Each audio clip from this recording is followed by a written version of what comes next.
part of Double P Media, doublepmedia.com. Spoiler alert, this podcast is going to be talking about The Crown on Netflix, Season 4, Episodes 1 through 5. If you haven't seen those yet, we will be spoiling events from those episodes. You've been warned. You're listening to Podcast Lilibet. Have faith in your dreams, and someday your rainbow will come smiling through. No matter how your heart is grieving, if you keep on believing, the dream that you wish will come true.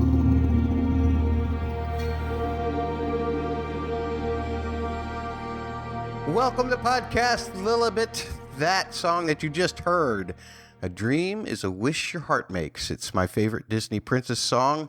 None of your business as to why, but I will tell you that it is a line of BS. That line you heard me sing, because you should dream big, obviously, but I'm telling you that dreams don't come true. No dreams ever come true. Don't think that just because you dream it, it's going to come true. I've been dreaming that I could be a good podcast host for 12 years, and that's never happened, even though I try and try and try and try and try again.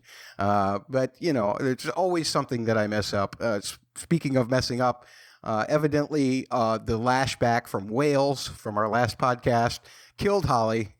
She's no longer with us. Oh, no. She's dead. Actually, she has other things that she needs to do. So wherever she's at, we wish her well. She will be back, hopefully, for the last podcast, but she can't be with us today.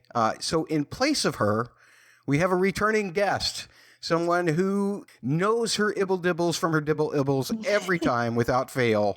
It's Stephanie. Stephanie, how are you? I am great. I'm excited to be here. I'm excited for Diana. This is just great.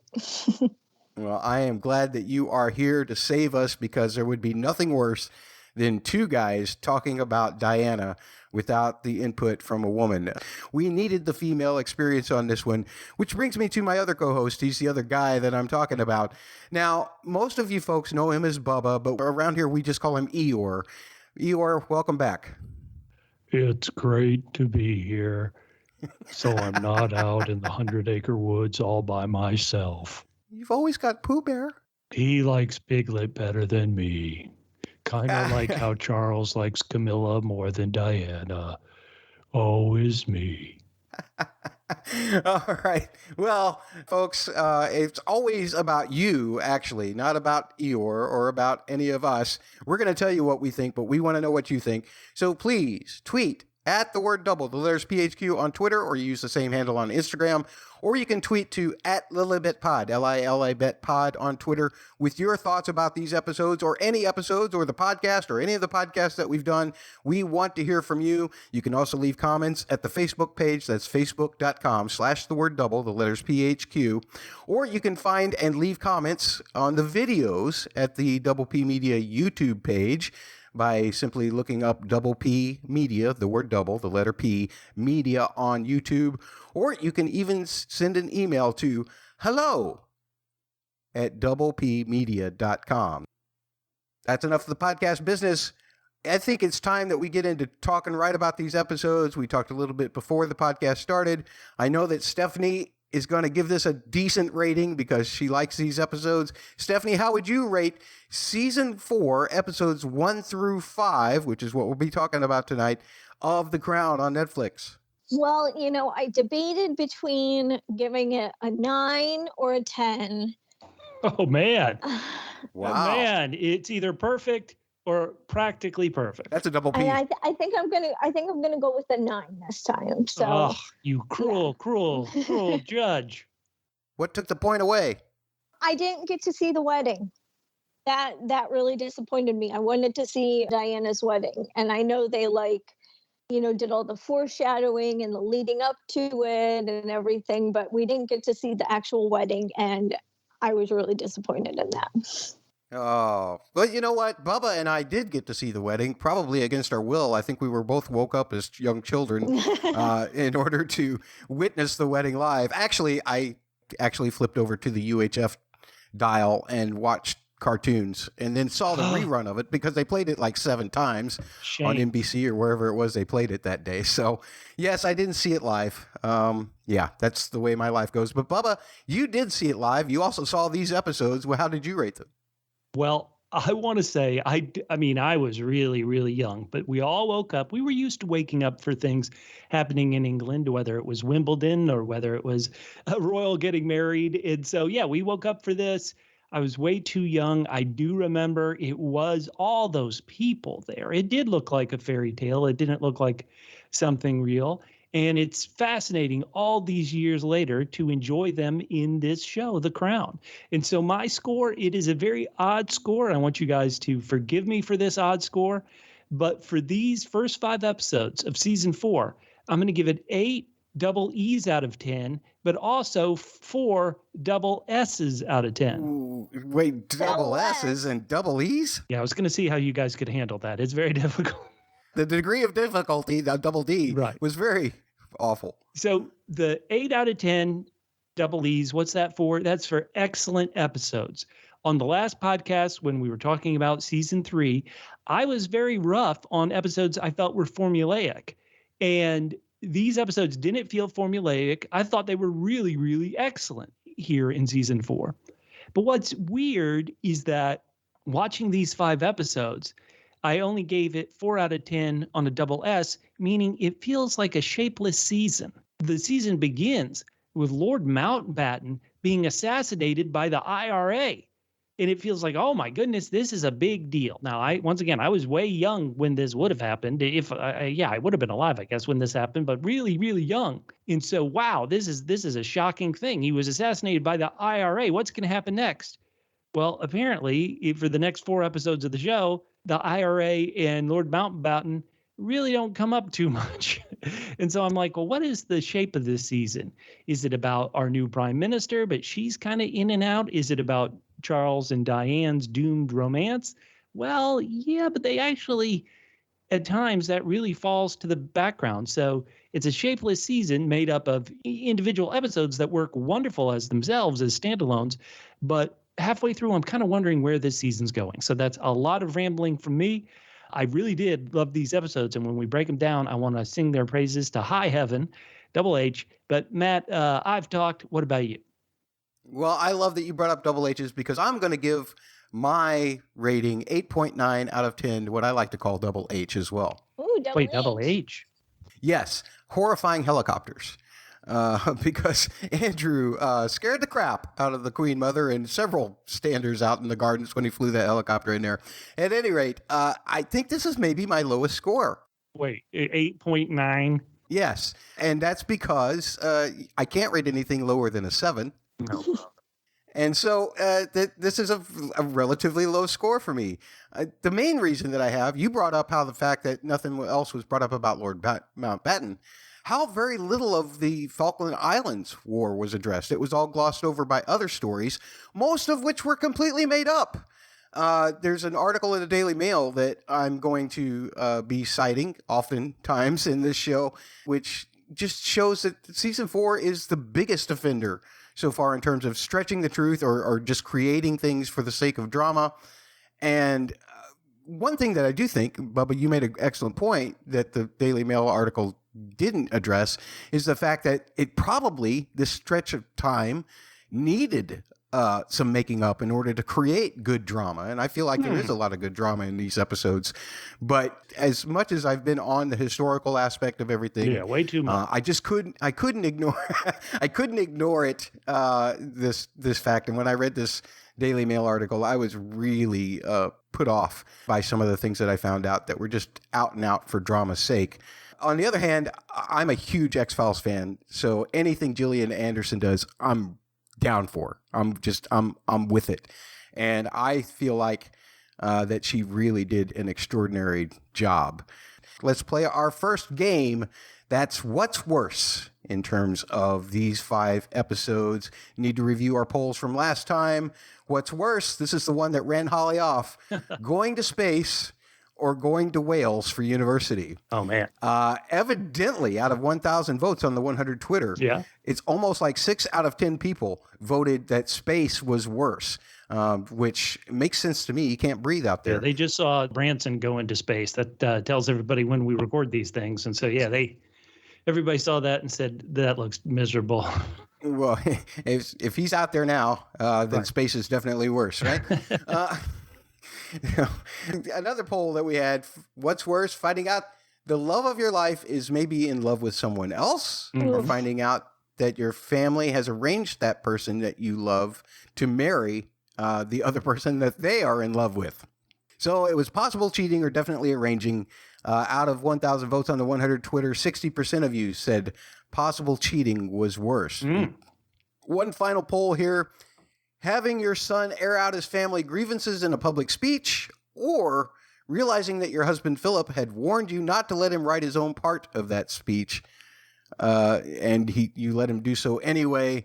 And without doubt, out of 1,000 votes on the 100 Twitter, 80% of you, almost like 8 out of 10 of you, Great. voted that Philip telling you that you shouldn't have done that before you let him do that was worse. And I think it's a hard one to live down. Once Philip's got an upper edge, he tends to never let go. But we've got questions for this time around as well. Stephanie, do you have a question prepared? Let's see. Trying to get your hair to stay up like Margaret Thatcher's hairstyle, or making the no chickens before they're hatched, no Downing Street until it's thatched joke. Oh, man. Oh, that is a lesser of two evils right there. Bubba, what you going to go with? I think that I have not groaned as hard in my life as I did when I heard the Thatch joke. So for having a stiff upper and lower lip, I'm giving the Thatch joke as the worst. That's a good argument, Bubba, and you're completely wrong. First of all, your argument is totally invalid because I know I've said things that have made you groan much louder than anything Margaret Thatcher said. Secondly, because Thatcher put a hole in the ozone layer just with that spraying alone. And there's no way that Thatcher's hairstyle should ever be legal again. No. Stephanie, out of those two arguments, which would you pick? To try to keep Thatcher's hairstyle up, just like you said, she probably uses a lot of Aquanet. Yes. Causing a hole in the ozone layer. That takes some skill to get your hair like that every day and for it to stay. Absolutely. I love it. I love it. I love it. Because I won that one, I will ask the next question. All right. So this one is for Stephanie and for Bubba. What I'm going to ask, what's worse? Receiving a scolding and a scathing, a double S, letter from beyond the grave from your uncle, Lord Mountbatten, or going all the way to Iceland to try and catch a fish after it's already been established in previous episodes that you're the world's worst fisherman. That's a double W. What do you think, Stephanie? Yeah, going to Iceland to fish. I am an indoor person. Iceland is cold. I do not want to fish. That seems horrible. But I'll take the letter from Uncle Dickie. All right, Bubba. I think that when your late great uncle gives you bad advice that gets you into a whole mess of trouble, that's going to make you the villain in your own country that you're the prince of for decades and decades, I think Dickie is sicky. He's the worst. And I'm sorry, Stephanie. I think you made a great argument, but I have to remember that they filmed a lot of my favorite scenes from Game of Thrones in Iceland. And so, therefore, I am going to go with Bubba on this particular one. Bubba, you won, so you get to ask the final question for our What's Worse game this week. Okay, all right. What's worse? Having your mother decide that you're not her favorite child, or drinking the Palace gift shop wine? That's a tough one. Stephanie, I'll give you dibs. You get to pick which one of you want, and I'll argue the other. Your mom says you're not her favorite, or you have to drink the wine from the Palace gift shop. Yuck. Well, I am an only child, so Oh, wow. I am the favorite. So I guess I'm going to have to pick drinking the wine. even though I don't drink. So like, I'm a lose-lose here, guys. Oh man. No, I would say that would make it worse. If you don't drink, then you don't want to drink the gift shop wine for No, sure. no. If you're going to drink it all, you definitely want to drink something better than the gift shop wine. Right. Look, nobody likes being the outcast of the family. And in Elizabeth's family, there are three. There's only Andrew. He is the unbelievable favorite child of Elizabeth. I liked Philip's choice better. I think that Anne makes a great favorite child for the most part out of the batch. Edward just seems he's horrible. He's a double H. He's a horrible head boy, and I think that being chose to not be the favorite would be absolutely awful. Stephanie, who won that one? Or I'm sorry, Bubba, who won on that one? Well, because you said Stephanie's name when you meant to say my name, I think I won. I think you did too. Yeah. I think you won too with the question. It was a winning question. It doesn't matter what we voted, who won or who didn't. What matters is that you vote. And you can find these polls on at Lilibet Pod, Lilibet Pod, on the Twitter, and you can also find them retweeted on the word double, the letters PHQ on Twitter. Look for those polls and vote for them. With a new season, we always have a new set of characters that we're going to have to hang around. And we've already talked about one of them already, Margaret Thatcher. We've talked about her a lot, from her hairstyle to the person who's playing her. Margaret Thatcher was the UK Prime Minister from 1979 to 1990, played by Gillian Anderson. Who got the role merely because she's dating the head writer.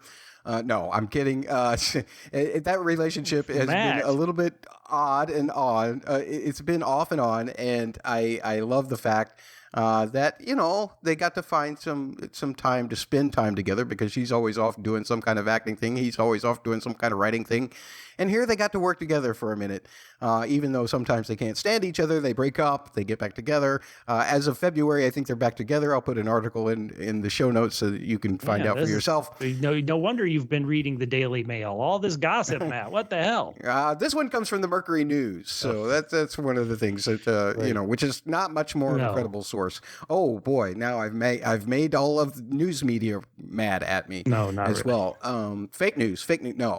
How did Gillian do in terms of accuracy? Bubba, you were alive at the time that Margaret Thatcher would give scolding speeches, double S. So what did you think of Gillian Anderson's portrayal of this iconic Iron Lady? Well, I want to say that, yes, I was alive, but I was living in America at the time. So it wasn't like Saturday Night Live was doing a lot of spoofs of her that I could understand or get.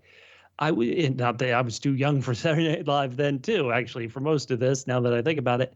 What I really want to say isn't even so much Gillian Anderson's portrayal, because I think that's coming across as kind of icy and frigid.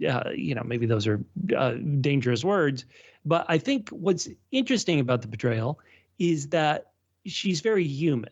So even if you wouldn't have been a fan of her policies back then, and I have to be honest, I probably wouldn't have, I think the show is trying to portray, a real human being who is just, not I don't want to say not comfortable in her own skin. She's not comfortable in other people's skin, meaning going to castles and things like that. So I think that's fascinating. And even, once again, if I wouldn't have been a fan of her policies, I think this portrayal is a very human portrayal. So I like that. Excellent. Stephanie, I'm going to have you lead with the Diana, but I'd like to hear your thoughts regarding Gillian Anderson, or even just the character of Margaret Thatcher in these first 5 episodes. I think she did fabulously. If I didn't know that it was Gillian Anderson, I wouldn't have known it was Gillian Anderson. I think she did such a great portrayal, and she embodied the character, and she looked like her, and, A+ performance. I agree with you, because there is a wonderful YouTube of some of Margaret Thatcher's greatest sayings all collaborated into one clip. And I'm going to put that in the show notes for people as well. But you listen to some of the way she elongates words or shortens words or emphasizes words. She really worked. You can tell that Gillian Anderson really worked hard. Even though the timbre of the voice isn't quite the same, it's still an amazing portrayal of the shape of the dialogue in terms of things that you can find that directly match up with this YouTube. It's wonderful. I appreciate it. But another key figure that we have in this series, introduced this season, is Diana Spencer, soon to be the Princess of Wales. She met Charles in 1977 when Charles was dating her sister, Sarah. Awkward. At the time. Yeah, we see that portrayed in the episode. She's played by Emma Corrin, who I don't know in terms of having any other significant TV roles. She was in an episode of Pennyworth. That's the only show that I've watched that I've ever seen her in. But I know that you loved The Princess of Wales, Stephanie. So how do you feel about the way that Emma Corrin approached this, the storyline that they gave Diana? How did you feel about these episodes in regards to Diana? I think she did a wonderful job. She must have studied Diana through her mannerisms and her just the way she spoke and the way, her gestures and her movements. I think she did a great job of playing the innocent young. She was a teenager when she married Prince Charles, and then she eventually grew in confidence. And I think that was shown throughout the show. And I think it was a great progression for her. Oh, and the costumes. I could go into the costumes forever. They nailed the costume design. All the dresses that she wore were almost exact replicas of what Diana really wore. And she pulled it off perfectly. 10 out of 10. Yeah, excellent. Well, one of the things that I love that you brought that up, because one of the things that they've done so well throughout this entire series is you can take any photograph, historical photograph, and then compare it. The costume people have won countless awards, countless of craft Emmys. They've really done a magnificent job with that aspect of it. But those are the two main principal characters that are introduced into this particular set of episodes. There's a bunch of also-rans as well, like Prince Andrew, Liz and Phil's second son, played by Tom. Hey. Tom. What? I think current events are affecting some of these boos. This poor actor, he doesn't yes. deserve this. Definitely. Yeah. Played by Tom Byrne. I only saw him in one episode of season 2 of Discovery of Witches.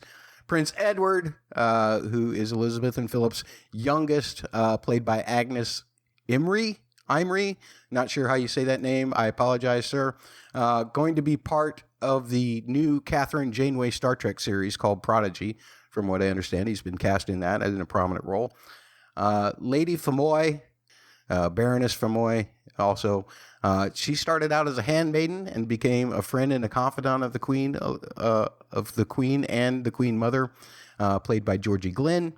Dennis Thatcher, who actually was a favorite of mine, especially throughout the... Oh, go ahead, Bob. I just loved him. I loved Dennis Thatcher. In watching this portrayal, once again, I was in America. He was not on our TVs too much when I was a kid, if at all. But to this day, I remember, like, in one of the James Bond button scenes at the end where they're like, oh, Bond, let's put you in touch with the Queen so she can thank you. I remember them kind of spoofing him and making him seem like a kind of old goofball or whatever. But I loved him in these episodes. I thought he was great. I wanted him more of him. I agree. I totally agree. He's played by Stephen Boxer. Son, Mark Thatcher, the one who got lost, played by Freddie Fox. And Carol Thatcher, who was actually a journalist.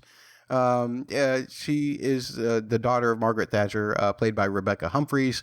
And somebody who doesn't get a whole lot of screen time, but evidently there's a lot going on between Anne and her husband, Mark Phillips. Just something that, there's an episode where Anne and her father are talking about that Mark is also going to compete. Mark was an Olympic gold medal winning equestrian. He's played by Jeffrey Breton, who's mostly been in the voice work for video games. Witcher 3 is the one that most significantly stuck out to me. If you're into video games, you've probably heard his voice in those, much more so than you heard in The Crown. There's so many characters. I mentioned a lot when we were talking about season 3, where the first season and maybe the second season, it really did feel like it was focused on Philip, Elizabeth, and Margaret. And yes, there was Churchill and others, but it felt like it was really focused on those three.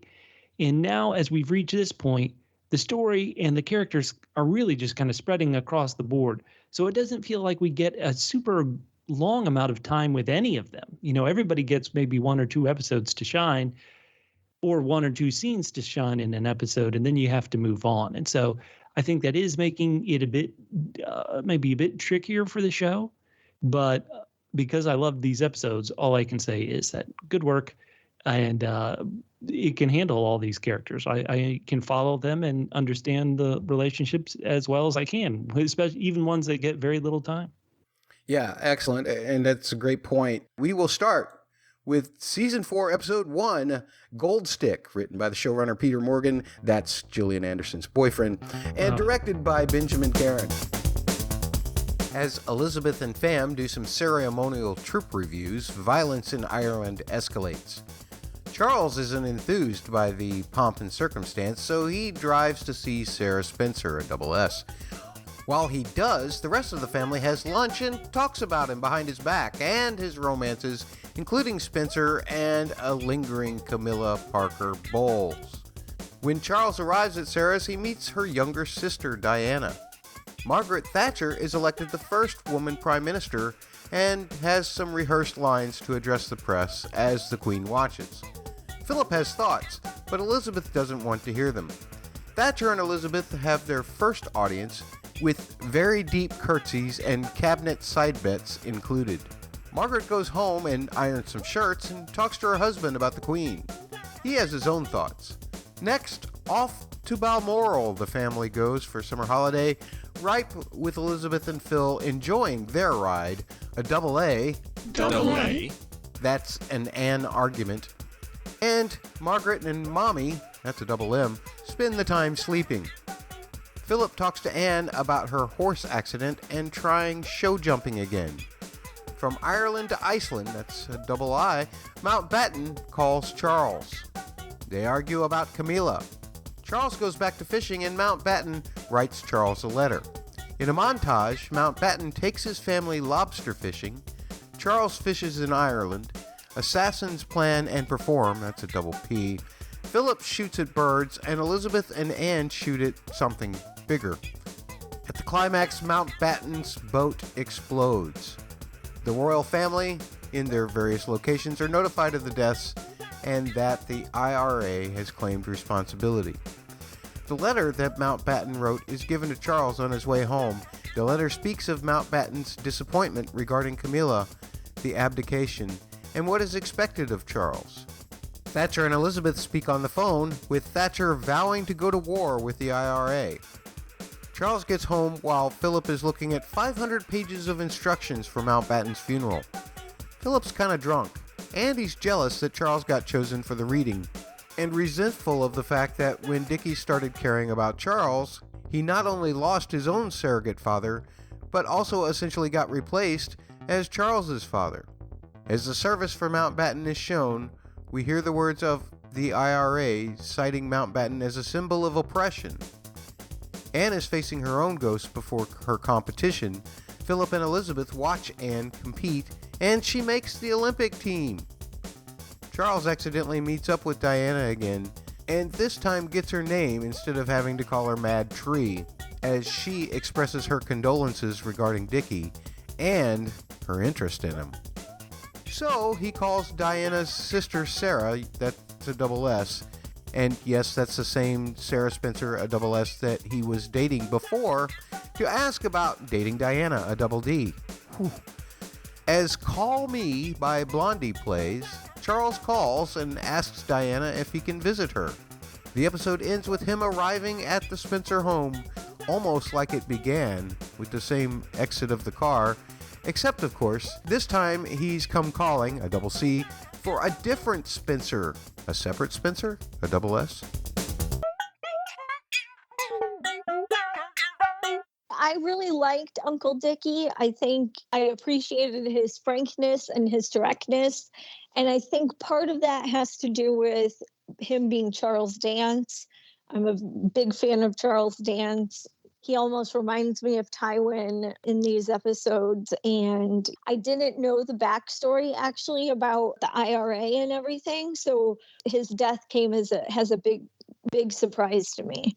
And yeah, I was really saddened by that. But I was glad that they gave him like an honorary military funeral, and I thought that was really important. But that was my takeaway, that we don't have Uncle Dickie anymore. Stephanie, I want to Yeah. follow up on what you said in that, once again, I feel like I always apologize for my lack of history knowledge about England and Great Britain and all this.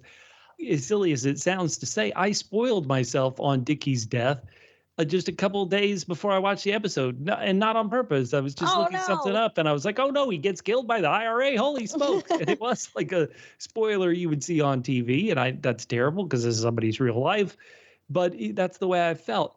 And I've been to Ireland. I've seen how the Troubles have really torn that country up, whether it's in Northern Ireland, where I got to see all those walled off communities, and the bullet holes you can see in Dublin. You can kind of, it's hard to think about, I guess, that, boy, this really was happening in my lifetime. And so that's why I thought this episode was great, but the fact that we never returned to it was a bit of a shock for me, meaning in the next 5 episodes, we don't really return to this. Hey, we've got this group doing terrorist acts, killing royal family members. And this was a big part of England in the 80s, I want to say. And so really shocking, really crazy, a strong episode, which also had to introduce Thatcher and do so many other things. A really strong episode to start the season off on. This is why we watch this show. It's like, holy smokes. Well, and one line that stuck with me, and it's still stuck in my head ever since I watched it the first time, was when the man in the IRA was giving a speech, and he said, 13 gone but not forgotten. We got 18 and Mountbatten. Yeah. So like that, like whole little rhyme / like slogan, like that really stuck with me, and like I can't forget about it. It's interesting that you guys bring this up, because one of the big problems that a lot of critics of this episode have, this particular episode, is the fact that it almost seems like it's spewing a little bit too much IRA propaganda.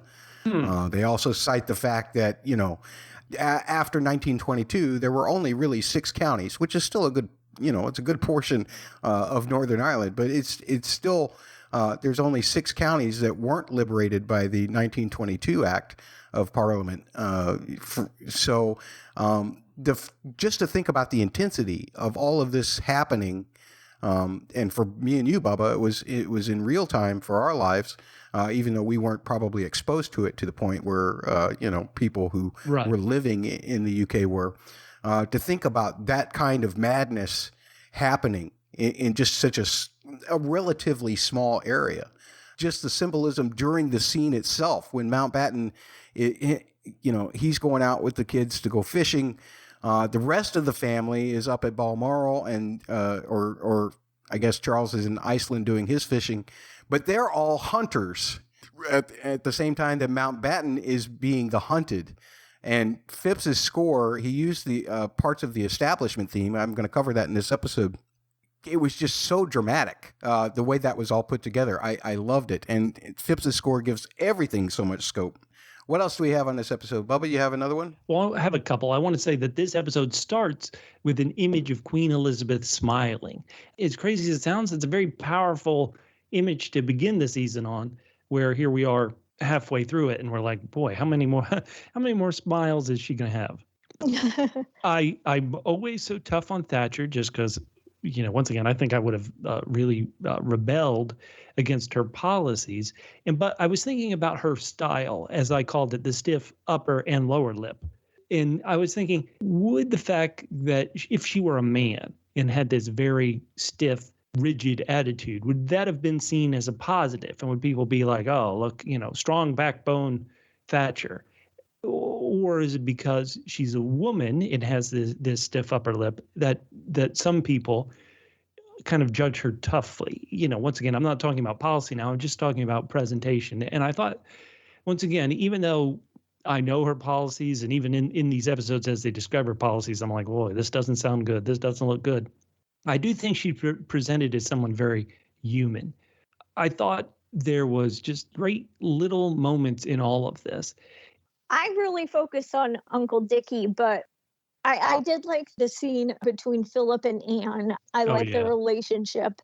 I think they have a nice, close relationship. And I think later on in the episodes, we see that Anne is his favorite daughter or is his favorite child. Absolutely, And yep. I think that's pretty evident. And I think I Yeah. really like it. Yeah. Anne is his favorite, and this makes it very clear. But even you go back to like season 2 or whatever, Exactly. Philip gets home and he picks Anne up and gives her a big hug at this just right after he's already yelled at Charles in a plane on the ride home.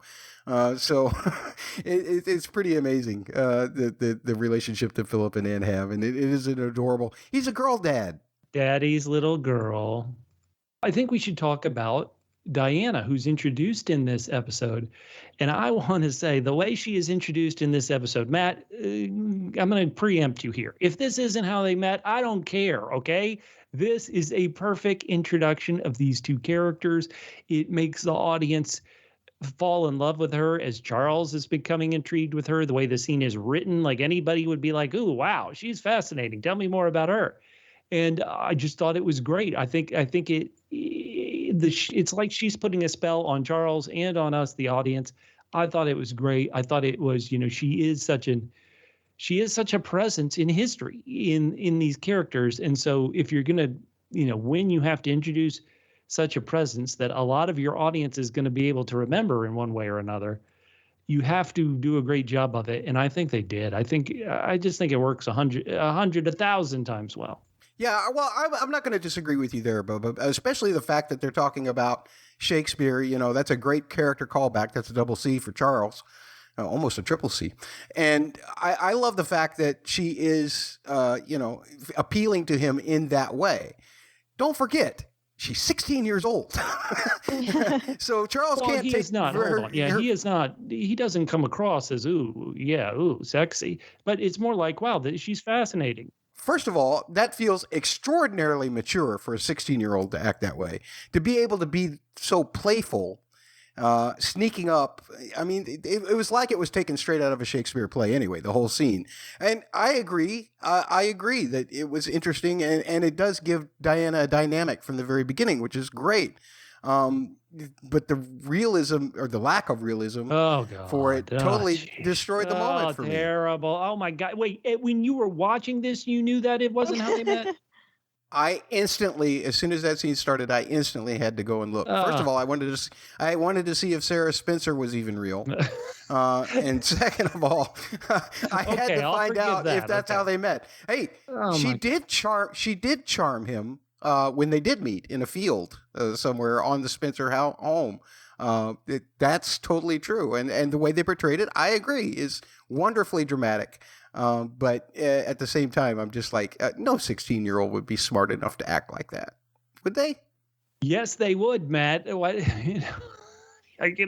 were think back to when you were 16. I'm going to assume you 16-year-olds are stupid, Bubba. Come on. They're stupid, but hold on. Are you telling me you don't know how to you act the same way around everybody? No, you know how to act around. No. If there was somebody who you were like, if the way the show presents it is that she was already fascinated by Prince Charles. You're telling me if you were going to meet somebody, you wouldn't kind of put on an air to seem cool for them? Of course you would. Oh, of course you did that when you were 16. Now you may not have succeeded at it, Matt, and that's your issue. But you certainly, I'm going to assume, tried. And I'm saying I tried. I'm not saying I succeeded at it, but I knew, okay, this somebody's cool, or this person's important. I want to impress them. I want to look this way. I want to come across as this way to them. Of course you do that when you're 16. 16-year-olds who listen to this podcast, write at double PHQ and talk to another, they're no longer millennials, Gen Z, whatever we are as 16-year-olds, write me and tell me how you agree with me and not this old foggy who, apparently is like, you're not allowed to have any brains if you're 16, Matt. Get off my lawn. Exactly. And let's move on to the next episode. Season 4, Episode 2, The Balmoral Test. Boy, Bubba's really Balmoral testing me. Yeah. Written by Peter Morgan and directed by Paul Whittingham. It's a case of a double S. Double S? A Spencer stag. Oh. We begin with some potential poachers. That's a double P. who manage to hurt their prey really badly, but the prey gets away across estate lines. Turns out those estate lines are the Queen's. Charteris tells the Queen that Thatcher will be arriving at Balmoral, and Philip and Anne tell her about the Grand Stag our double P's couldn't finish off. The family starts a little contest to see who will finish the job. Meanwhile, Charles is attending a performance of Verdi's La Traviata with Diana and her chaperone, Lady Femoy. The pair do get a brief moment to flirt, but a quick curtsy, that's a double K. KW, quick curtsy, K? No? It signals that the night is over. Everyone is aghast at Thatcher's proposed $4 billion in spending cuts, making for an uncomfortable photo shoot, and Thatcher complaining to her husband on the way to Balmoral. Her husband warns Thatcher that he's heard of tests that they'll be put through at Balmoral by the royals. Turns out they'll have to confer with the protocol sheet if they're going to get through this visit. However, they do fail at the drinks at 6 test right off the bat. Also, don't ibble-dibble your dibble-ibbles if you want the royal yoils to like you. At the stock the next morning, we learned that work was Thatcher's play, and that she knows nothing about hunting. Thatcher returns to the castle to work, but Margaret catches her in a forbidden chair and gives her a lecture. Charles next comes to Balmoral, but first thing he does, he calls Camilla. It's a double C. She tells him to call Diana. He hangs up on her. Thatcher's still at work while at Balmoral, and the results of her budget are not going well, and even her friends are nipping at her from London. She decides to leave, and the Queen worries that they weren't friendly enough, but Margaret insists that she positively gushed. As Thatcher leaves, Diana arrives, and her grandmother gives her a little pressure as she does so. Diana's first dinner with the family seems to go okay, and the next day she goes out with Philip to stalk the beast that is still running around. They get to know each other, and they get the stag. Everyone seems to approve of Diana when she and Philip return with the prize. When Diana is ready to leave, Charles tells her that she's passed the tests, but then he calls Camilla, that's a double C, and tells her that Diana passed as well. He's going to have to marry Diana whether he wants to or not. Meanwhile, Thatcher gears up for a political battle, calls her enemies in, and sends them packing, one by one. Her next audience with the Queen is fraught with subtle jabs from both sides, as Anne comes to see Charles and they talk about Diana. Anne tells Eeyore that it's written in the stars for him and Diana, and to put the Parker Bowles thing behind them both.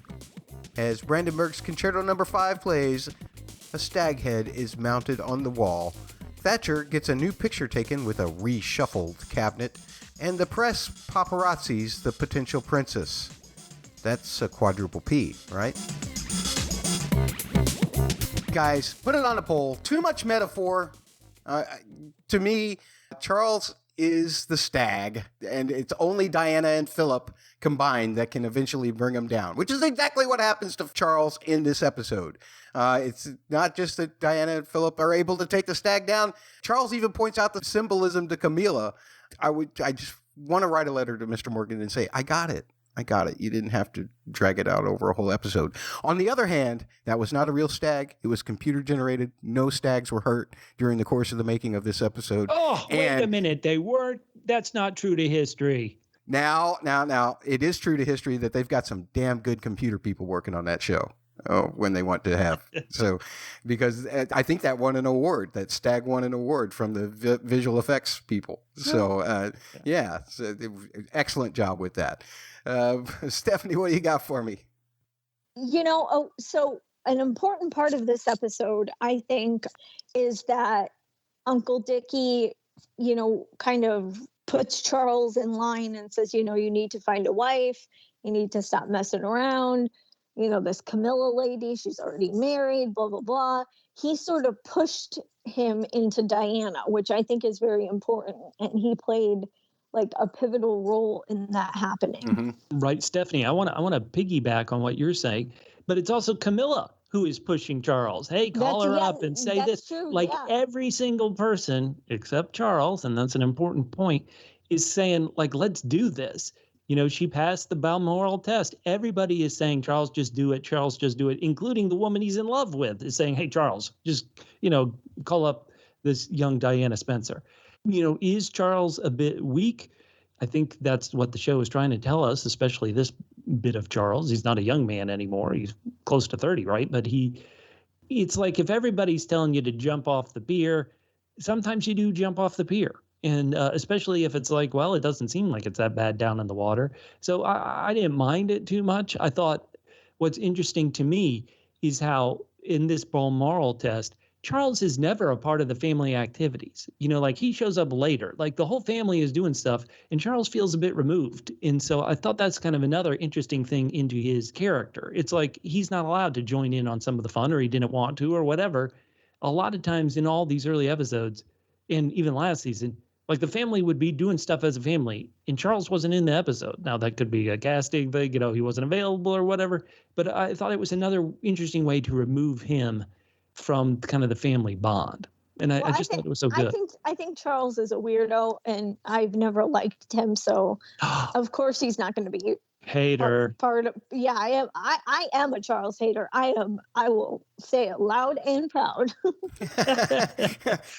All right. I will try to defend Charles as best I can. At least to show Charles, once again, he comes across as very human. He's making certain mistakes. He's kind of denying who he is and what he wants in some things. But I think humans do that a lot. Maybe I shouldn't speak for our species as a whole, but I do that.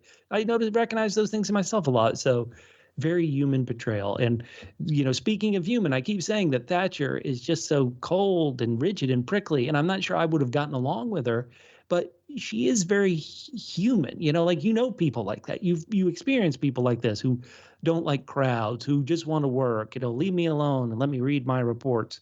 And so she's very human. The queen, certainly in popular culture, and even on the show sometimes is presented as a bit of a cold person. But the show says, oh, yeah, you think Queen Elizabeth is cold and removed and couldn't cry at times, like when there was the tragedy in season 3. Here's somebody who's really rigid, who's really got a knot to alive, and see how that makes the queen seem more kind of lovable. She'll play these silly games with, ink blots on their face. I couldn't even tell what those things were. But a great thing for Thatcher. This is the episode where I was like, I love Thatcher. I love Mr. Thatcher. He's so great. Just another really, really good episode. 2 in a row. Great job, season 4. Yes. Well, I agree with you definitely about Dennis Thatcher. He steals the show in some of the cases. He even warns Margaret about what's about to happen to him at Balmoral, and then the whole protocol sheet thing, and the whole stalking thing with the sly little comments that the Queen makes about, you might want to try and camouflage yourself next time. Maybe I'll go back to work. And then she gets caught. Margaret is positively gushing when she tells her to get the hell out of Victoria's chair. All of that stuff is just fantastic. And back to your Charles stuff, I feel like that the show has tried maybe a little bit too much to draw those parallel lines between Charles and David so much about, here's a guy who wants to be with a woman he loves that's not good enough for the crown, evidently, and now not even eligible for the crown, really. And these kinds of things that there's a lot of drawing of that, which no wonder Charles doesn't want to hang out with him when that's all he's going to get when he wants to do is be with Camilla. I love this. There's a woman named Rachel Dickens. She has a blog where she occasionally will what she calls overanalyze the crown, and I will leave this in the show notes this as well. But she actually translated the passage from the Verdi that Charles and Diana were listening to. He's a person who is trying so desperately to be his own man, to be able to have the individuality, not unlike the way Margaret wanted to be individual, not unlike the way David chose to be individual and ended up abdicating the throne. All of these things just draw such a parallel between Charles and David that it's heartbreaking for me when I think about what Charles could have been. I was like you, Bubba. You said, the show's hard on Charles, and I don't see it. And now I think is when you're starting to see it. And that it's heartbreaking for me not because I don't, I really like the guy in real life or anything like that, just because as a character, he seems like he came from a place of really being in touch with himself. But that's the one thing you can't do as a royal, which is that's heartbreaking to me. How did anybody think this was going to work when everywhere they go, they have to have a chaperone? Oi, even Balmoral. Oh, yeah, your mom's, who was she? The great aunt's got to come and watch. Yeah, grandmother. Oh, terrible. And, you think this is late 70s, early 80s, and they still have to have a chaperone. It seems so antiquated. I know. Oh. A good handshake will still get you far in the world, ladies and gentlemen. It certainly will. But Season 4, Episode 3, Fairy Tale, written by Peter Morgan, directed by Benjamin Caron. This episode did start with a warning that it would include scenes depicting an eating disorder that some may find uncomfortable. My recap of this particular thing does describe some of those scenes as well. So hopefully it won't make you too uncomfortable. But if it does, skip ahead about 4 minutes.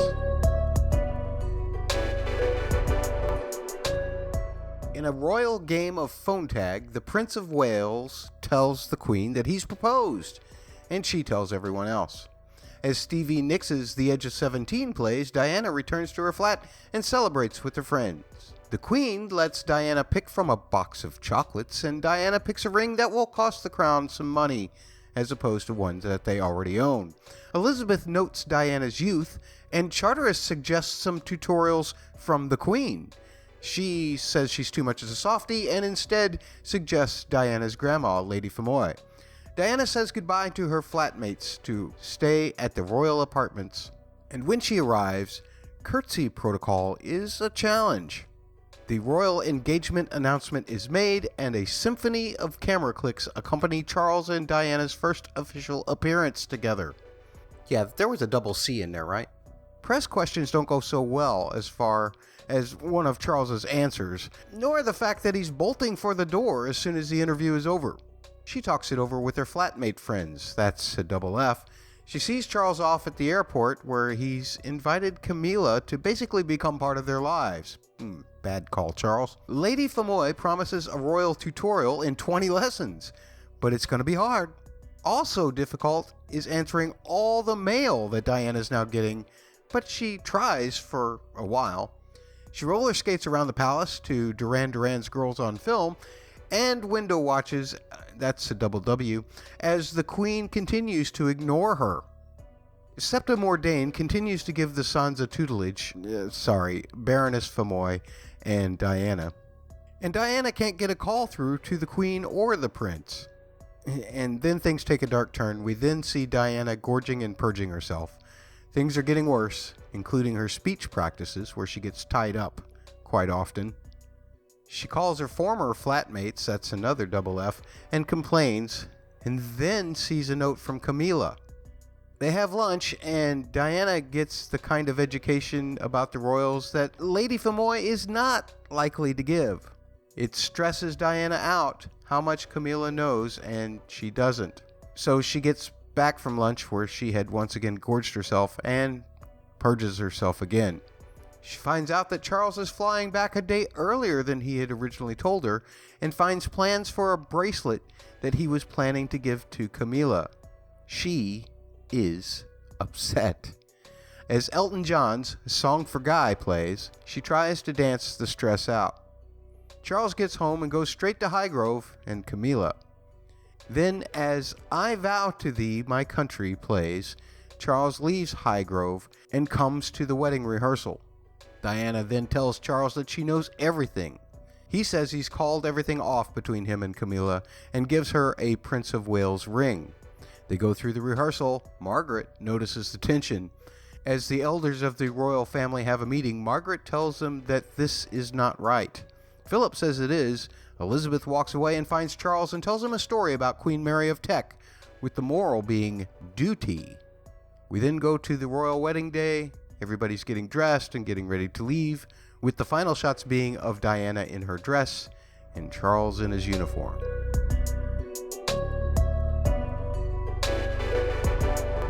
Best part of the episode, the 3 ahs.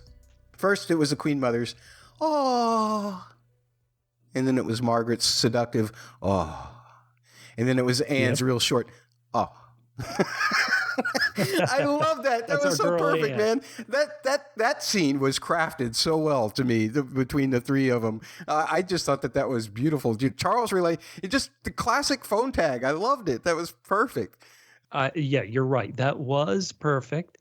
I want to say that, boy, how do I not come across as a Diana basher now that I'm on the Charles train? Once again, these are human beings and characters on a show. So let's really think of them as the characters on a show. Diana, especially in that Balmoral episode, she is, quote unquote, she's being herself, but also not being herself. When she's around Charles, she wants Charles to like her, right? And so it's not that she's not herself, but she's putting forth a version of herself to get Charles to like her. And so that, it's like, well, are you going to act this way for the rest of your life, or are you really going to be yourself? And that's kind of the trouble that they both get into, Charles and Diana. And I thought it was really illustrated well when Diana has got the proposal. She got a ring put on it, and she and her friends are like, "Oh, this is awesome. How do we celebrate?" And how does Diana celebrate? She wants to go out to a dance club and dance all night, right? And I'm watching this and I'm thinking, that's how, when you're in a good mood and you want to celebrate, Diana, that's what you go do. When Charles is in a good mood and he wants to go celebrate, you know what he would never do? At least this version of the show, the Charles that the show seems to be presenting me, he would never go out to a club and go clubbing.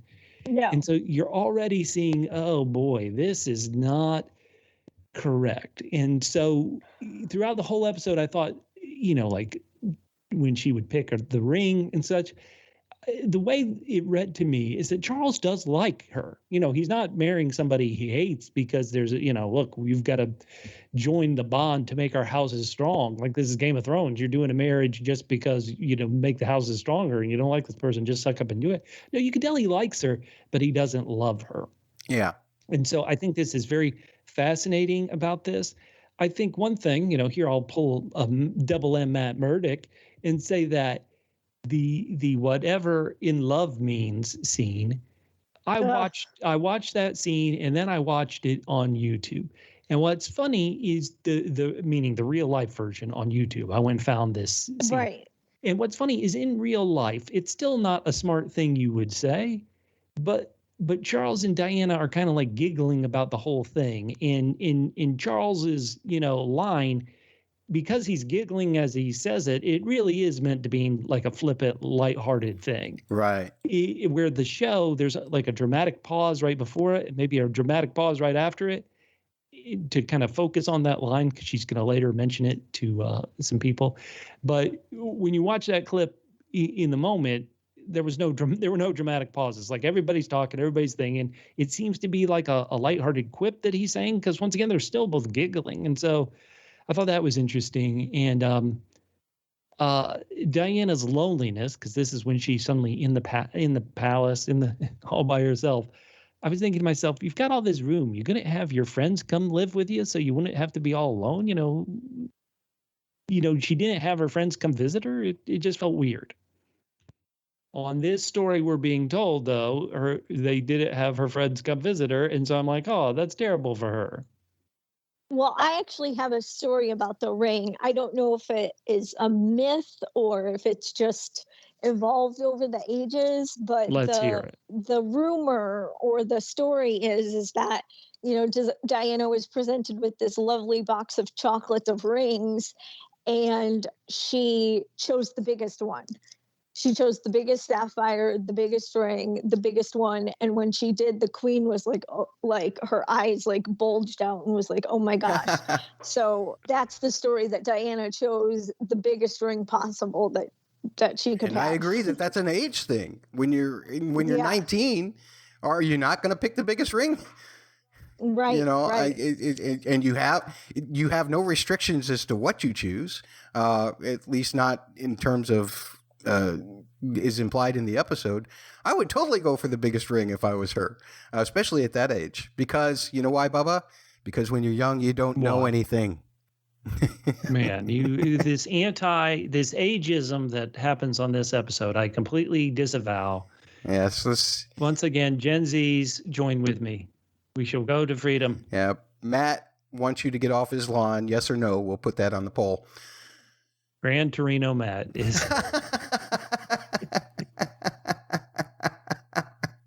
So I did have an eating disorder when I was in high school and throughout college. I was bulimic and anorexic. Mm. And the way they depicted it was, I feel like every person who it afflicts maybe has different mannerisms and different, like you call them rituals, the way you do it. And it's usually triggered by stress or by like wanting to be in control. And obviously Diana had no control over anything. So she felt like she could control what she was eating and what she wasn't eating. Her mannerisms of the way that she did it was not recognizable to me.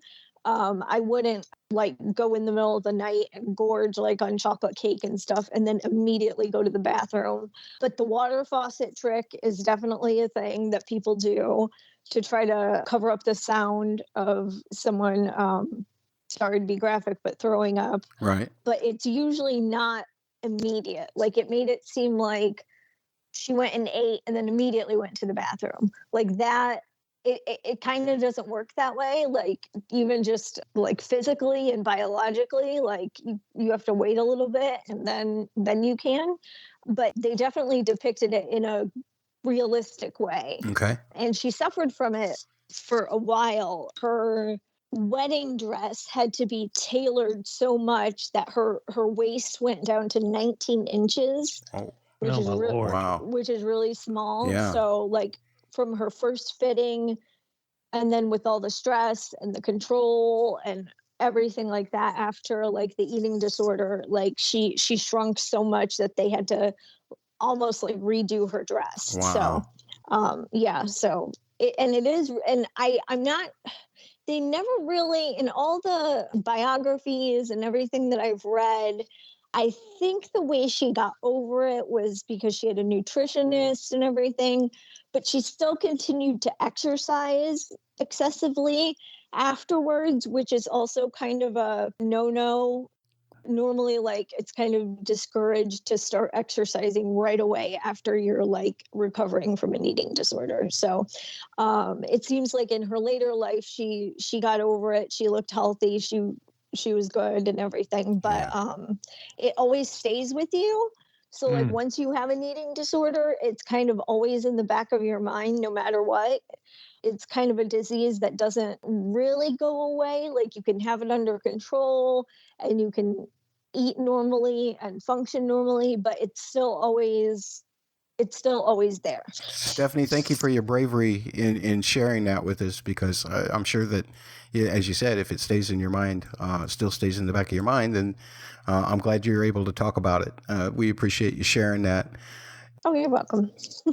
So I'm going to turn it around and try and point to another funny moment in the episode for me, which was Elizabeth and Charteris talking about who's going to train Diana, and she's far too much of a softie to spend time with Diana. Do you get the impression, maybe it was because it was after the ring thing and after the curtsy thing, the way they portrayed in the story, that maybe the Queen just was trying to distance herself from Diana simply because she found Diana annoying?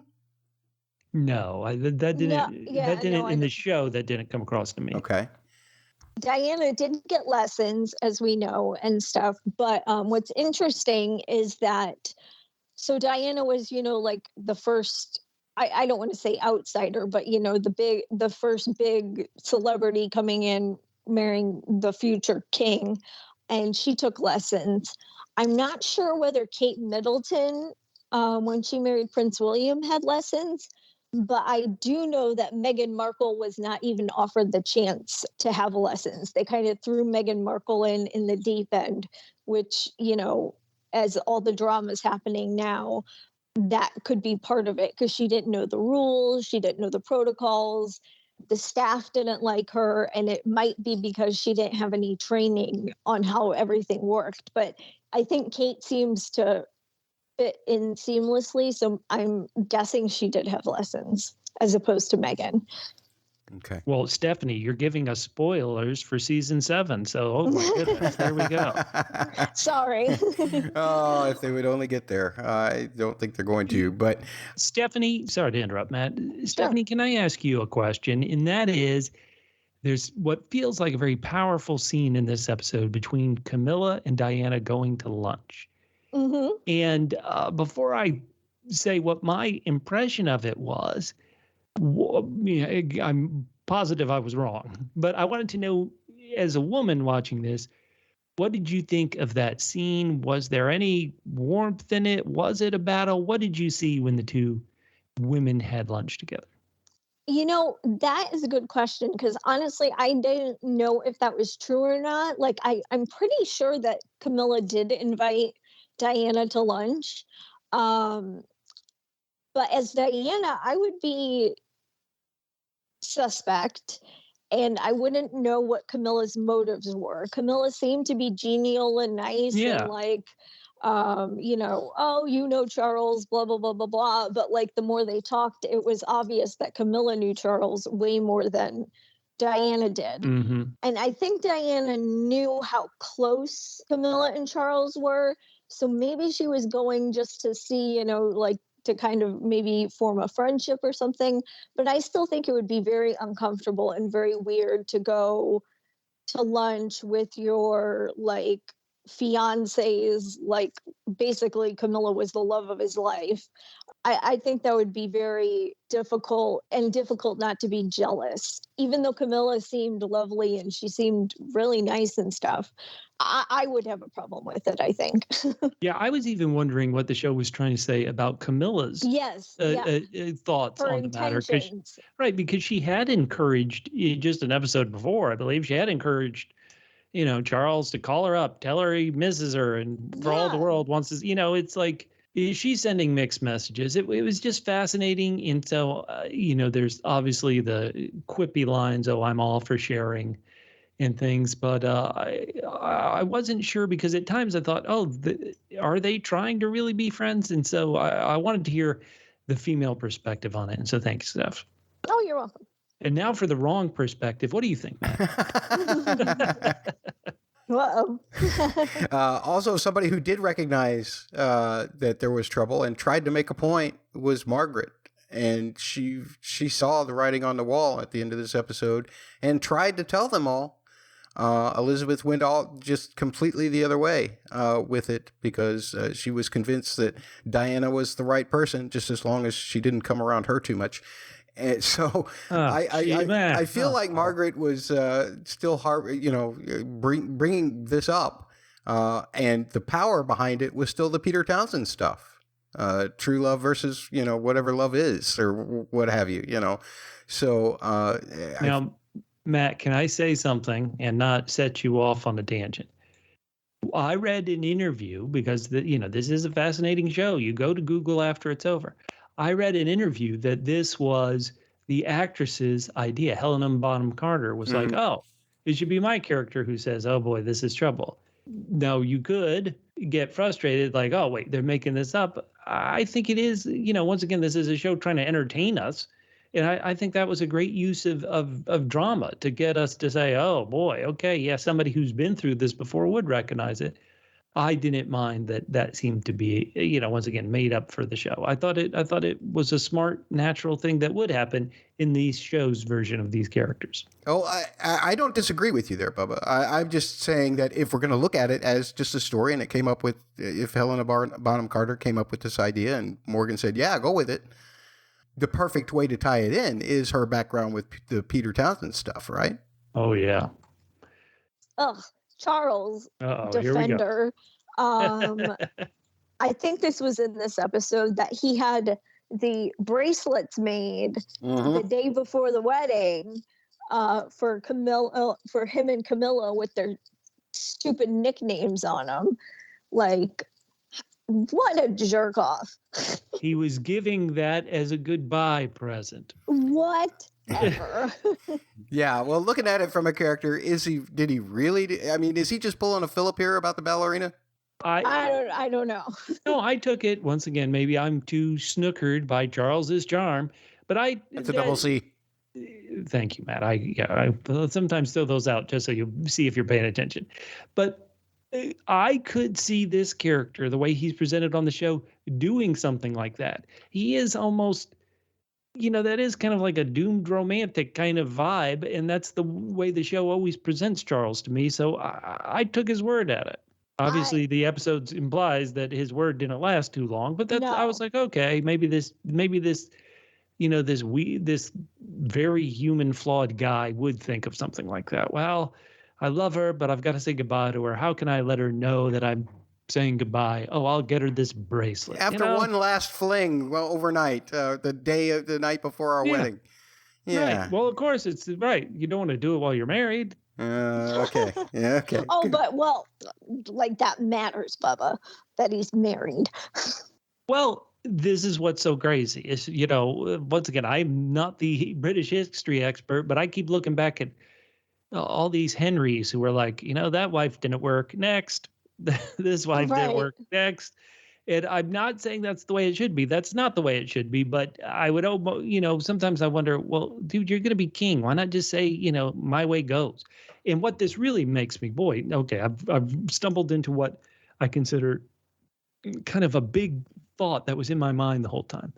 So as you've mentioned, Matt, we had David, and he gives up the crown for this woman he loves. We have Margaret, who did love the group captain, Townsend, but she couldn't marry him.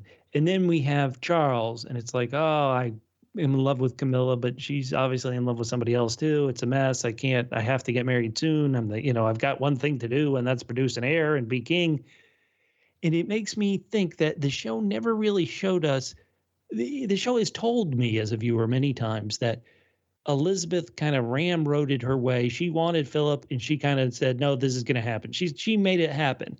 And yet somehow all these other characters couldn't make it happen. So I almost feel like we need a flashback to see, how did Elizabeth, if the family was against, boo, don't marry this Philip guy, how did Elizabeth, kind of force this to happen? I'd love to see that.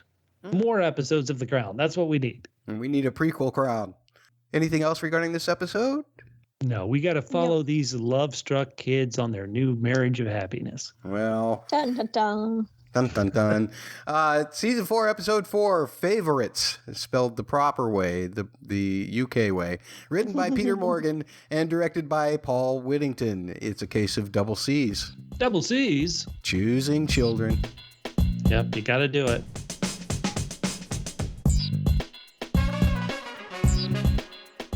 As her son Mark participates and gets lost in the Paris-Dakar rally, a visibly upset Thatcher gets scolded by the Queen for the state of the UK. She breaks down, and the Queen gets a whiskey before Thatcher tells her that her son is missing.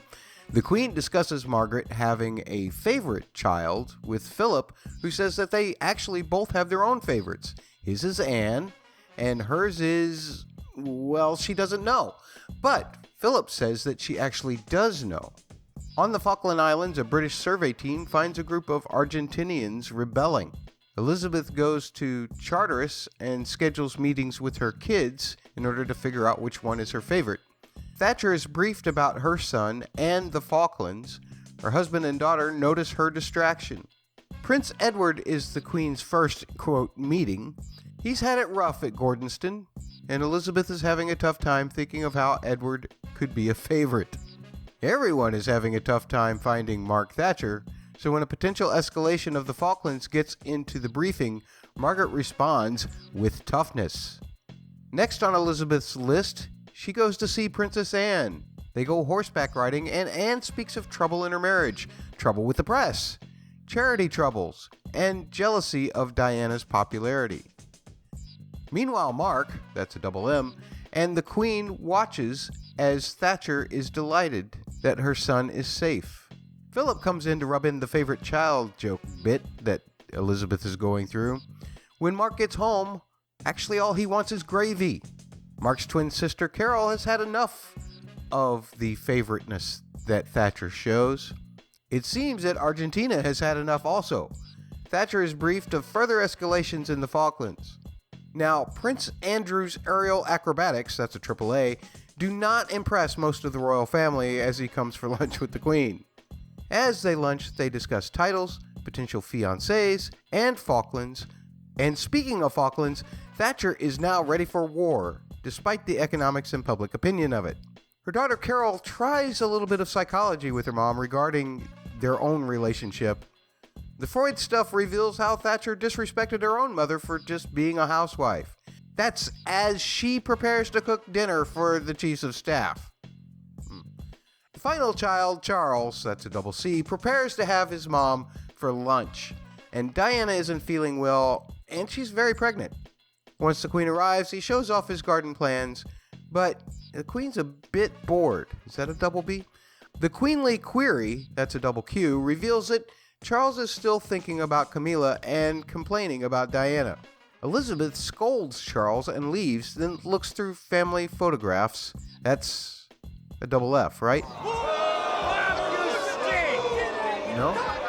She resigns herself to drink with Margaret and her mother. Is that a double M? Later, Philip finds her. There's another double F in there, right? No. We find out that Andrew is Elizabeth's favorite, but they're all lost in her eyes, and she blames herself. Philip assures her that it's not her fault and that they will sort themselves out, and she just needs to stay alive until they do. The episode ends with the British fleet leaving to retake the Falklands. More of Elizabeth's hilarity. I guess Olivia Colman is known for her comedic roles, right? So it seems fitting that they would give Elizabeth some moments that just stand out to me. That when she goes into Martin and he has to keep standing up. All of them have to keep standing up because she keeps coming back. Love that. And then the last thing is, will you prepare some briefs for me regarding her own children? She has no idea what they've been up to. I love it. It's perfect.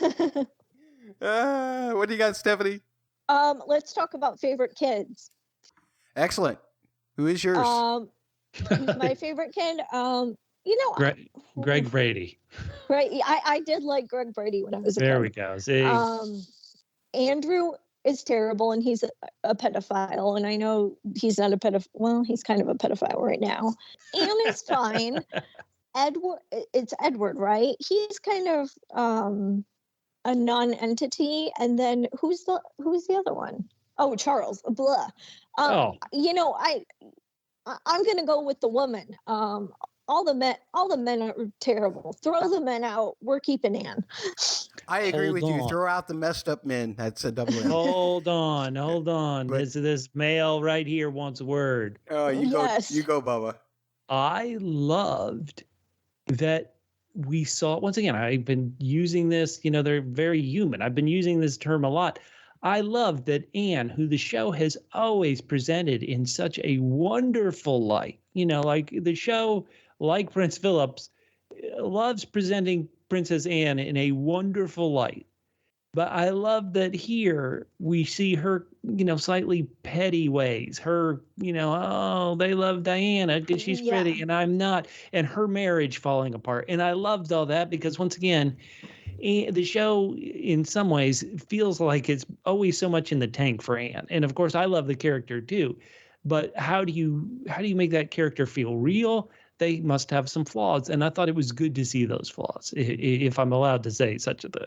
It was good, and I don't know if that is real or not, but I never saw Anne as kind of being jealous of Diana or anything. Like, she never really lets that show, and obviously the crown is, kind of behind the scenes of the royals, so maybe it did happen behind the scenes, but she's always seemed to be pretty level-headed and normal compared to the rest of them.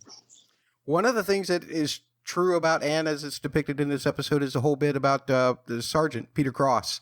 I'll put a link in the show notes, but they did definitely have an affair, and Scotland Yard pulled Peter Cross from duty after finding out. Until they found out, they didn't, but that was true. And I've got nothing against Anne, doing whatever she wants to do. If everybody else in the family is going to do whatever else they want to do, then Anne can too. That's exactly right. Well, hell, two of these kids, it feels like I've never seen them before in my life.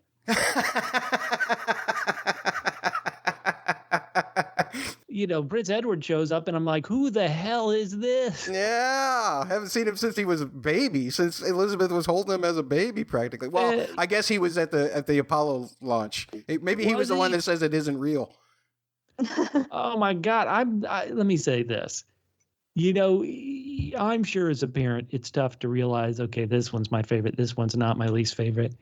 But honest to God, she should have, 2 sentences with Prince Edward there at the table, and she should have rang her little bell and be like, we're done. I know this one's not it. He was the absolute worst. Oh my God, he was the worst. How quickly did you figure out that Andrew was her favorite, Bubba?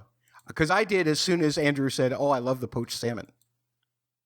Well, it wouldn't be, I've not been blessed to have children of my own yet, but it naturally wouldn't be Anne. So, you almost do a process of elimination. Is it going to be Anne? And then I think Edward was the first one she meets with. Is that correct? It is okay. And he's the one that complains about the poached salmon. That's what tipped me off about Andrew. Right. It's not this bozo in any way. But so there was a part of me, once again, why did I like this episode? There was a part of me that thought, ooh, are we going to slowly realize, as Elizabeth realizes, that Charles is her favorite? But then it was real obvious. No, that's not it. that's not it. That's, that wasn't the way the show was going. And so Charles doesn't like straight lines. And Elizabeth points out immediately that he has a bunch of straight lines in his garden. Yeah. And let me say that also, call me crazy. That reminded me so much of my own mother, where you're like, okay, look, I'm going to try to not have any straight lines in this garden. And she's like, well, you got a tennis court over there. And I'm like, well, that's not really part of the garden. Literally that, suddenly I could see my own family relationships in that. Come on, the tennis court isn't part of the garden with a straight line. Throw me a bone, Mom. Come on. Well, I'm an only child, so I'm the favorite child. No. Yes. Lucky. Do you feel lucky that you were an only child? I do. Sometimes it's like, oh, I wish I had a brother or sister to call up or whatever, nieces and nephews. But I married somebody who has a bunch of siblings, so. Oh, great. I can tell you that if my father was alive, he would say that my sister was his favorite. And I feel Daddy's little girl. And not to call my sister out, but I feel like I'm Mom's favorite. So, Oh, wow. Here we go. The Thatchers now. Yeah. Okay. We are Thatcherized in this household, or, in this family, I guess. As bad as Charles is, and, here I'm trying to point out his humanness, his, natural frailties. As bad as he is, this Edward kid, who, once again, I swear we've never seen before on the show. Oh, my God, he was terrible. All right. The final episode. Season 4, Episode 5, Fagin. Written by Jonathan Wilson and Peter Morgan and directed by Paul Whittington. It's a case of the double T's. Double T's. Trashed teapots. The episode opens with the Queen watching a series of news reports regarding Michael Fagin breaking into Buckingham Palace and finding the Queen in her bedchambers. We then go back in time 3 months earlier. We see an unemployed Fagin talking back to the radio, checking the empty bedroom of his children that his ex has taken, and as the Cure's Boys Don't Cry plays, he tries to get benefits or a job. He does manage to work a cash job, then stalks his ex at a pub. He tries to fight her new guy and gets kicked out. The specials play Monkey Man as he goes home and gets drunk. Thatcher tells the Queen that the recapture of the Falkland Islands is within reach. Philip endorses Thatcher, but the Queen doesn't like the extra security as they participate in one of the garden parties that our listener Susan told us about. Fagin's situation worsens as he continues to hear pep talks from Thatcher on the radio. He goes to the government offices and complains about her. Jokingly, it's suggested that he continue all his complaints about Thatcher to the Queen. The Queen has her birthday parade. Fagin's situation is still worsening, so when the bus goes by Buckingham Palace, he gets off and strolls, then climbs again, then finds an open window, and bam, he's in Buckingham Palace. He tries out a throne, hides from guards, helps himself to some wine, breaks things, gets discovered, but gets away.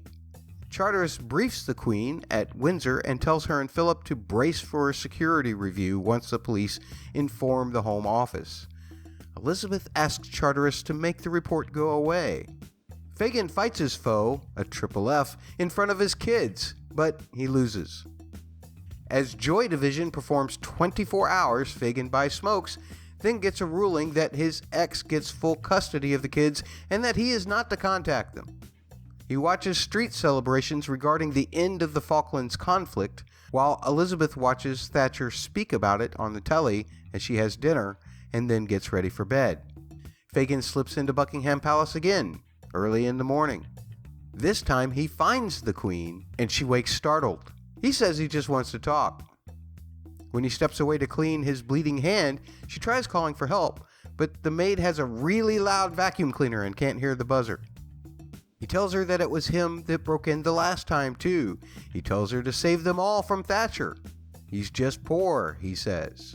She tries to reason with him and listen to him until the police come. She lets him shake her hand before he is taken away.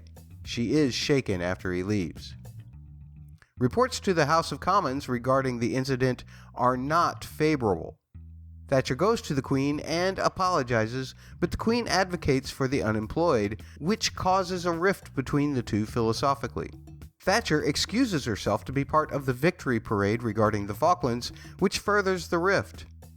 As the Queen watches the parade on the telly, Philip tells her he's sorry he wasn't there when she was visited, but she tries to play it off. Finally, as Wine and Grind, Stand Down Margaret by the English Beat plays, we're told that Michael Fagin was committed indefinitely to Park Lane Mental Hospital in Liverpool, but he only served 3 months and continues to live in London. This one was an interesting one. I hadn't heard the real story behind this. Well, you still haven't. No, it's not real. No, it happened. It's just I don't think that I think a lot of it was made up. Oh, really? Well, hold on. Nobody was in. If this is true, and the news reports implied it was true, then the only way you would know exactly what this guy said to the Queen is either from him or the Queen, right? Right. And he's changed his story about 7 times. Oh, has he? Yeah. I didn't know that.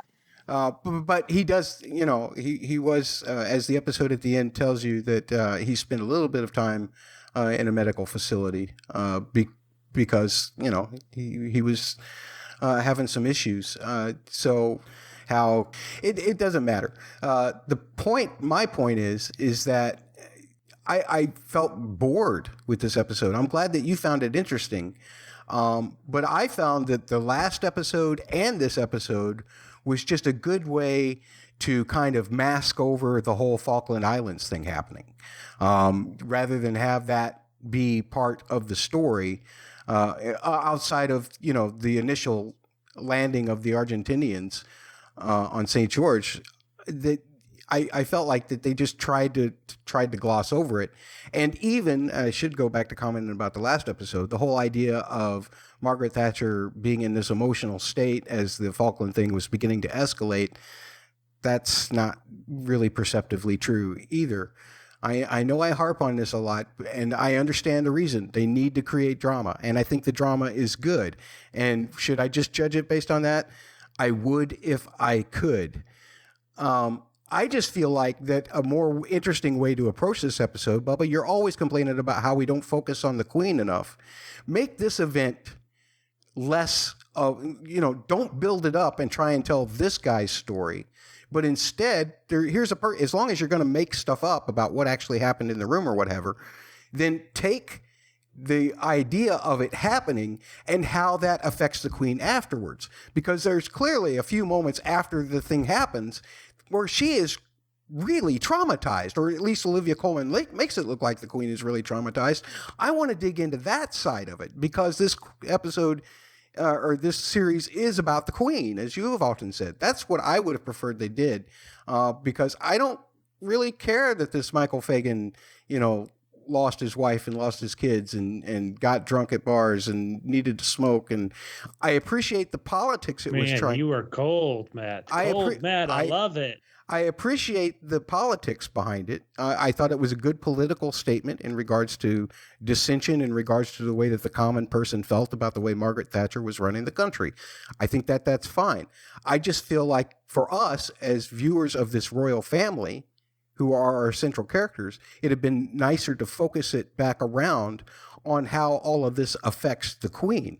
Put all of this stuff at the beginning of the episode rather than at the end, and then follow the Queen as she works through it. Matt, I understand everything you're saying. I just didn't feel that way. I felt differently. I felt like we always talk about, or the show has presented us since Lord Altingham, or how I'm mispronouncing the guy's name. Hey, you've got to go out and meet the common man, Queen. You've got to interact with your subjects a bit. And it almost felt like the show was saying, all right, viewers, you also need to go out and meet the common man for a bit. And I was just fascinated, I guess is the best way to describe it. I thought, okay, this is the type of guy that the Queen would never meet. And to me, the episode was about blindness. She's never going to meet somebody like this. Here's somebody trying to tell her about his struggles and about why Thatcher, why Thatcher's way isn't the right way. And the Queen, and if you believe the showrunner, he gives a million interviews, I should say. He says, he tries to base the seasons here. I'm like, well, you haven't seen the IRA, anything about them since episode 1. But he says he tries to frame the seasons around the Crown's relationship with the Prime Minister. And so, we had the one with Thatcher, and then we had the one kind of last season with Wilson. And so this season's about, we had the first couple seasons about Churchill. We had last season about Wilson, and now we have the Queen's relationship with Thatcher. And to me, it was kind of, if there was any ongoing theme to this season, it was about, hey, the Queen, quote unquote, she should like Thatcher, but she doesn't. Like, don't you think that's what the show is really saying, is that the Queen doesn't really like Thatcher? Interesting point. She's trying to respect her and saying, as a woman, look at these, how she's doing. She went in, she, what's the word I'm trying to spit out? She stopped, she said, we're going to go to war and get this thing, and she did it. But even when she says it, she doesn't say it with, to me, she doesn't, the actress doesn't say it with like, there's much love behind it. It's like, and so to me, it's just another kind of nail in what I feel is the Queen's feeling of, boy, this Prime Minister, I don't like her at all. Stephanie, I want to turn it back over to you here. First, you have to answer this question. After watching this episode, if you ever did before, have you continued to leave your windows open at night? No, because I've been listening to a lot of murder podcasts lately. Oh, no. And I'm terrified too. Yeah, so, that will make you close your windows real quick. I agree. Yes. What have you got regarding this episode? Not much. I did think it was odd that he was able to enter the palace not once, but twice. And this had to be, what was it, the 80s, 90s? Like, where was their security? Like, how did he get by that? Like, it just seems crazy to me. It does seem crazy. And then he stole a bottle of wine, which was an odd choice, and was like drinking. I know he had mental problems, but not only to break into the castle, but somehow wander and meander your way through all those hallways into the Queen's bedchamber seems just either like a stroke of luck, or I don't know, but I just thought it was a very, very bizarre situation. Agreed. And the weird thing is that that's true. He did break in twice. So it's like the whole idea of them. And Bubba, again, back to your point, she's like, can we not tell the Prime Minister? Can we just make that report of the first one go away so that I don't have the Prime Minister breathing down my neck about security around here? That's another thing to your point right there. But it also goes to your point about how, once again, the crown doesn't have any power. She's trying to keep something secret from the prime minister. It's like, don't tell our parents, we'll get in trouble. Good point. Excellent point. Also, does the actor that's playing Fagin, who I can't remember what his name is, does he look like a Bizarro Universe version of Sean Penn? Yes or no? We'll put that on the poll. Well, how about this? We all know where we've seen that actor before, correct? He looks familiar, but I don't know. Refresh my memory. All right, you guys. Well, number one, he was one of the irregulars on Sherlock, the BBC Cumberbatch version. But we've all seen him do something very terrible. Nobody remembers where we've seen this actor before. He did something really terrible on a show we all watched. And let's put it this way. He took a knife to Talissa Stark's belly in the Red Wedding. So there were a bunch of evil Freys, but for whatever reason, there's so many Frey children that they've always focused on two. He was only in season 3. He was recast when those two evil Frey brothers came back in season 6. Spoiler in Game of Thrones. But in season 3, he was one of the two terrible Freys, and he started off the Red Wedding with stabbing a pregnant woman's belly. That's where we've seen him before. Oh, right. There you go. Wonderful. Matt, you always love music. One thing that was fun for me is the way the show juxtaposed the upbeat pop songs that we listened to in the 80s from The Cure or the Specials, and they were playing as we watched this miserable, sad sack of a man just keep getting knocked down and down the ladder. It was like, oh, wow, yeah, this is real fun pop while this guy gets punched in the gut each time. I loved it. No kidding. Please tweet at the word double, the letters PHQ on Twitter, or you can tweet to at LilibetPod, at LILIBetPod. Matt, you always, transitioning back to the Falklands, you always talk about how the show isn't really focusing on them. Now, I don't know how many times I can say, well, I was alive during this time and I kind of remember something about the Falklands. I honestly do remember that was in the news. But it feels like it really, it would almost feel, call me crazy, weird if the show did focus on the Falklands, because at least in America, that came across like a very small story. Like that was not a big thing. I don't consider sending several ships and thousands of men to a place a small story, but that's just me. It feels because it's such a small island. Like there was something, even then, once again, I was a kid and I was in America, so they weren't really, it wasn't always on the news, but there was something funny about it. It felt like. Speaking of all of that, how about we get into some history here? Okay. I mentioned that there's a lot made up in this episode. I've been very bitter about that this entire episode. Send your hate mail to at LilibetPod, at LILIBetPod on Twitter. Don't send that the word double and the letters PHQ, because Bubba will just rub it in my face in the next podcast. Season 1, Episode 4, Gold Stick. By the way, Gold Stick was an honorary title that was given to Lord Mountbatten. I don't know if I mentioned that when we reviewed it, but it was part of being a part of the guard for Queen Elizabeth. Now, this wasn't in the episode, but we talked about, Stephanie, you brought up that phrase, 13, and that came from the what is sometimes called the Bogside Massacre, what U2 famously made it into a Bloody Sunday with their song. That occurred in January of 1972. So you think about when Mountbatten died, that's a full 7 years later. That they're claiming the kind of responsibility for. Wow. So season 4, episode 1, also Gold Stick. It was in 1976 that Anne actually did compete in the Montreal Olympics. And they were depicting her qualification for the 1980 Olympics. But of course, the 1980 Olympics were boycotted by multiple countries. UK was kind of split up. Part of their team went to the Olympics. Some of their team didn't. The equestrian team decided to completely boycott the 1980 Games. So even if she had qualified during that time, she wouldn't have got to go. Same episode, Margaret Thatcher was voted in or became my prime minister on May 4th, 1979.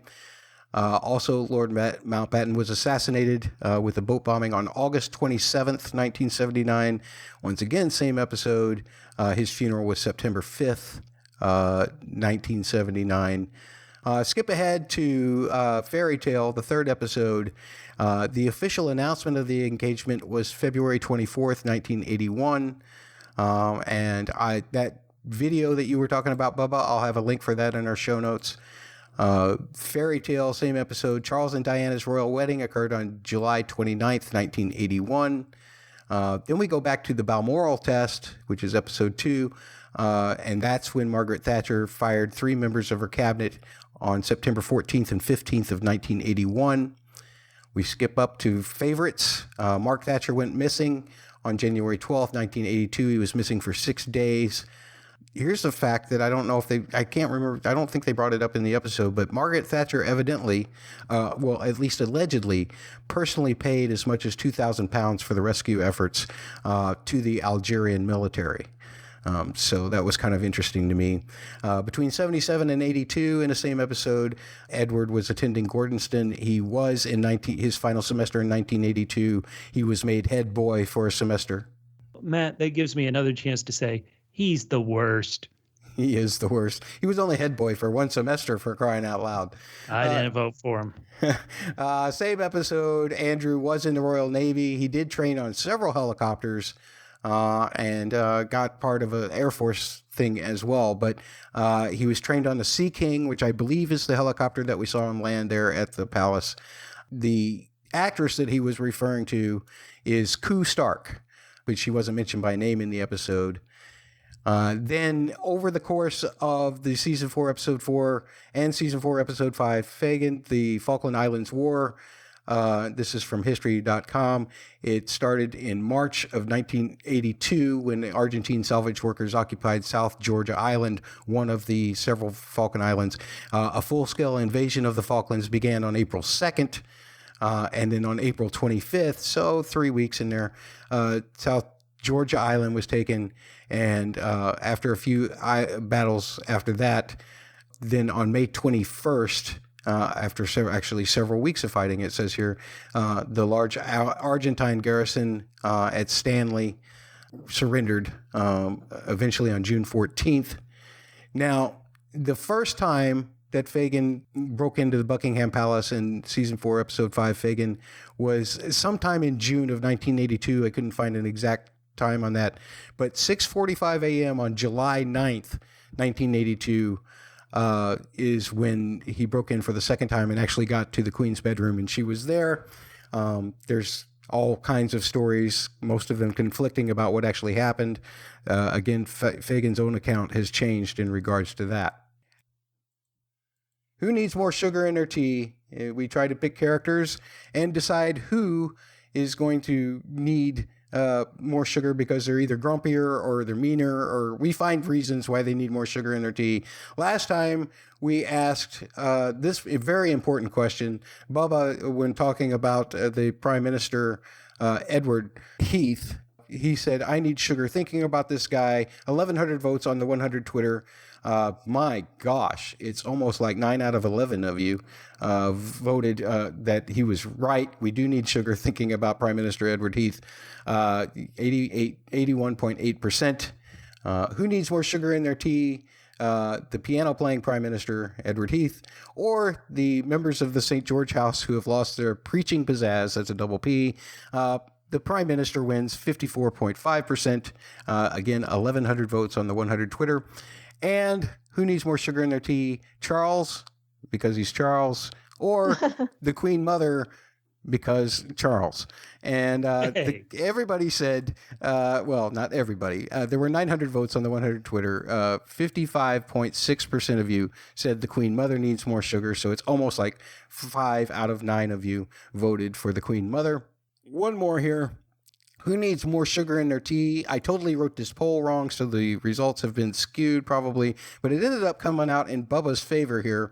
Who needs more sugar in their tea? Charles, who lost Camilla, Margaret, who lost Tony, or Wallace, who lost David. For some reason, I wrote David in the poll instead of Wallace. I'm sorry if I misled you there. 1,000 votes on the 100 Twitter, 40%, not a clear majority. He, again, it seems that Bubba is much like Prime Minister Wilson in his last term there. He doesn't have a clear majority, but he does still outvote everybody. He got 40%. The other two got 30% apiece.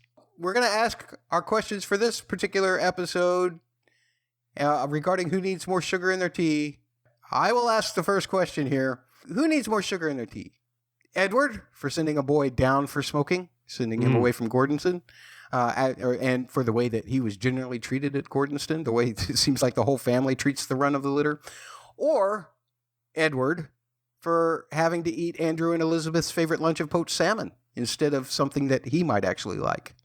Oh, boy. Which Edward? I do not like poached salmon. I was gonna say.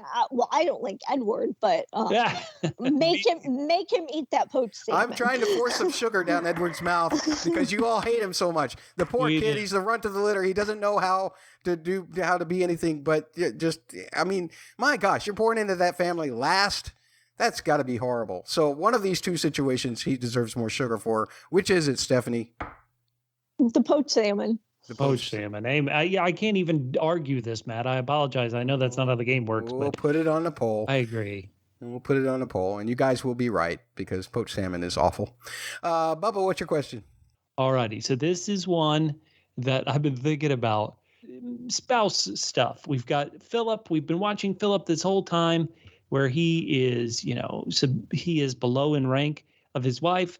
And now we've got Margaret Thatcher's husband, who is a lower rank to his wife, and I just love him so much. But does Dennis Thatcher deserve extra sugar, or do we need to give it to Philip, who now that he's portrayed by Ed Muir seems a lot sweeter? Ed Muir. Ed Muir. Okay. Matt, do you agree? Disagree? No, I'm gonna go with Dennis Thatcher. I believe that he needs more sugar because he's the one that has to be clever and say all clever things because Margaret Thatcher never seems to say anything clever. So he needs some extra energy to come up with all of those clever words. He needs some quippy sugar. He needs something. Cocaine, maybe. That kind of sugar. That kind of white stuff. Let's see. Stephanie, we haven't asked you to ask us a question yet that maybe we can positively or negatively argue. Well, this is a bit of a somber one, but oh no, who lost more when Uncle Dickie died? Was it Prince Charles, who he was mentoring, or was it Prince Philip, who he was mentoring? Ooh, that's a tough one. Oh Bubba. Man, that is, and it's also very somber. You really dragging us down in the depression here. I love Charles Dance. I can't help it. And I think I'm going to have to go with, based on what the show presents me, I think it's Philip. He really says some things that could be considered very hurtful to his own son because he's in such emotional pain about this. So I'm going to go with Philip needs the sugar. He's in the most, he's taking it the worst. Listen, as somebody who constantly hears from Bubba, you're wrong. I can tell you absolutely that the worst thing in the world would be for Charles to read a letter that says you're wrong after Dickie died. And so therefore Charles needs more sugar in that particular moment or in the loss of Lord Mountbatten. Now, Matt, I appreciated that you were trying to show how you were wrong in your answer. So thank you for demonstrating that. You didn't even have to say it, but you managed to do it anyway because you do that often. We're going to put all those on the poll at Lilibet Pod on Twitter or Lilibet Pod on Twitter or at the word double, the letters PHQ on Twitter. Don't forget, we want your thoughts. We know you're listening. Bubba has counted all 7 of you that are listening, and therefore we want to hear from all 7 of you at some point. I can't count that high. Yeah, well, I've got all my fingers still on both hands far. I can count that high. Anyway, let's talk about something that maybe Bubba has a harder time telling me that I'm wrong about, and that's the music. Okay. This time around, we're going to talk about the Mission Impossible theme. Well, no, it's not really, but it has some similarities. And most of the time, it's used to represent the government, except in that first episode, which is very interesting, and I'm going to talk about why. So this is one of my favorite themes in this entire series for a couple of really musically nerdy reasons, but I've always loved this theme, and it was actually first introduced in the very first time we even saw Harold Wilson, the Prime Minister, back in season 3 in the first episode. So it's been around for a while. On the season 3 official soundtrack, it was called The Establishment, but you can also hear this theme in other cuts, even in the season 4 official soundtrack, like the cut War. So no matter which of the two of Phipps's soundtracks that you might be listening to, you're going to hear this theme in it. I like to call it the Establishment theme because that's basically what it represents. It represents the government or part of the government. Remember that we have a constitutional monarchy, so you have the Prime Minister side of things and you have the Queen side of things. And this typically represents more of what the Prime Minister side of things is in the show. That's when it's played the most. Although anytime there's any kind of intrigue or things like that, you'll hear it as well. Because you can think of the intrigue as kind of trying to fight against the establishment, like, fight against the man. Now, one of the things that I love about this particular theme is the meter, meaning how it is counted. It's not in your typical meter. One of the things that we found out as composers about music is that typically we don't like our harmony to be symmetrical. That makes humans feel uncomfortable. Pythagoras found that out a long time ago. But what we also found out is that rhythms we tend to like to be more symmetrical, something that can be divided into two halves or at least feel complete. For instance, if something is being counted 1, 2, 3, 4, 1, 2, 3, 4, there feels like there's a beat to it, right? The old radio kind of thing. It's got a beat and you can dance to it, right? And so we tend to like that as humans, just pretty much all across the board. Even threes, like a waltz, where you have a 1, 2, 3, 1, 2, 3, or a 6/8, 1 and a 2 and a 1 and a 2 and a. There's a beat that we can seem to find in the same place all of the time. But this particular piece is in either 7/8 or 7/4. I haven't decided yet how it might have been written out on paper. But either way, you come up with 7 counts. And that always feels like it's coming up a little bit short, or like the home beat is coming up faster than it should, which sets things off. Now, why would Mr. Phipps choose something asymmetrical rhythmically to represent government? Well, think about it. Government has to be asymmetrical. The only way a government gets anything done is if you have two sides that aren't equal, right? And so using 7, which is not a typical symmetrical beat, is one of those things that helps demonstrate that. You'll notice that there's a bass rhythm that goes constantly with it, and there's always these faster pulses on the top, like this.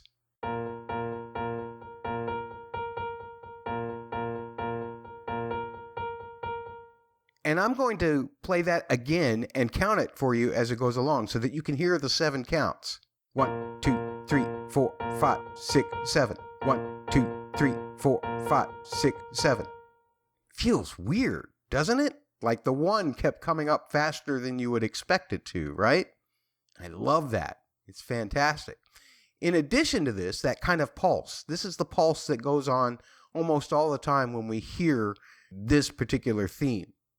But there's also this counter line, which kind of whizzes around, circles around us, what it feels like. And that's the machinery of the government doing all of these crazy things under the orders of the Prime Minister or what have you.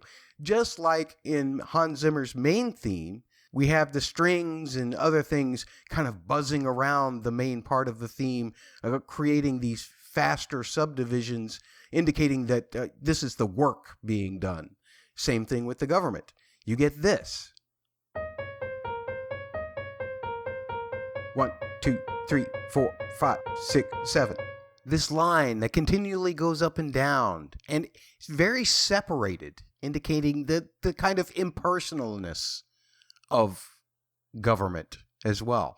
We call the separation between notes staccato often, and I think we've talked about staccato before, but just to emphasize, those notes aren't connecting.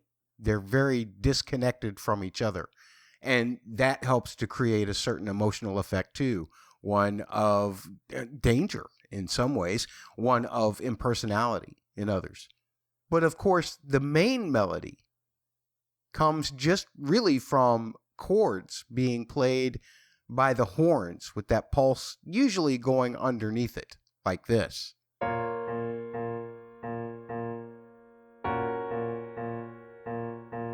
And sometimes there's different chords too.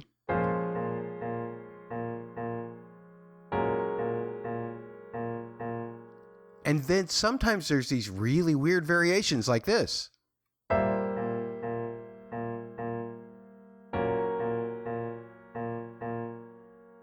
Those all happen in sequence, usually. There's a little bit of space in between each set, but that's kind of the order that those kind of chords go into. And all of it together creates kind of, I guess you would call it the melody of the theme, even though really it's just chords being placed on top of this pulse. Just different harmonies. But all of it relates this kind of tension, this kind of darkness.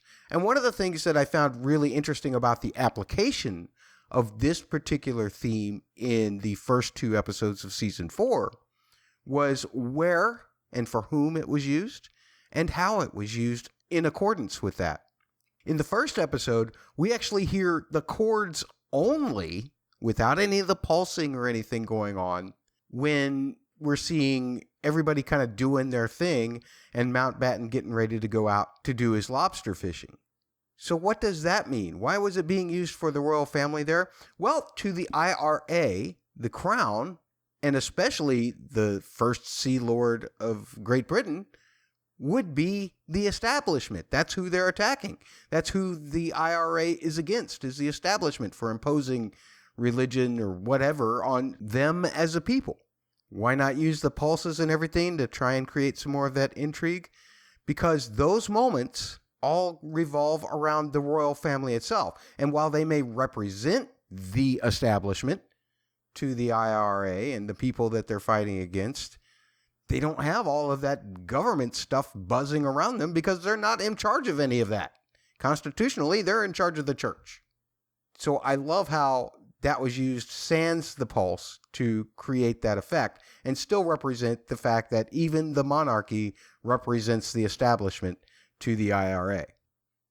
The other time that we prominently heard it was in episode 2, and that was when Margaret Thatcher was trying to introduce her budget and everybody was kind of fighting against it, and they were all meeting for their first photo, which was very uncomfortable.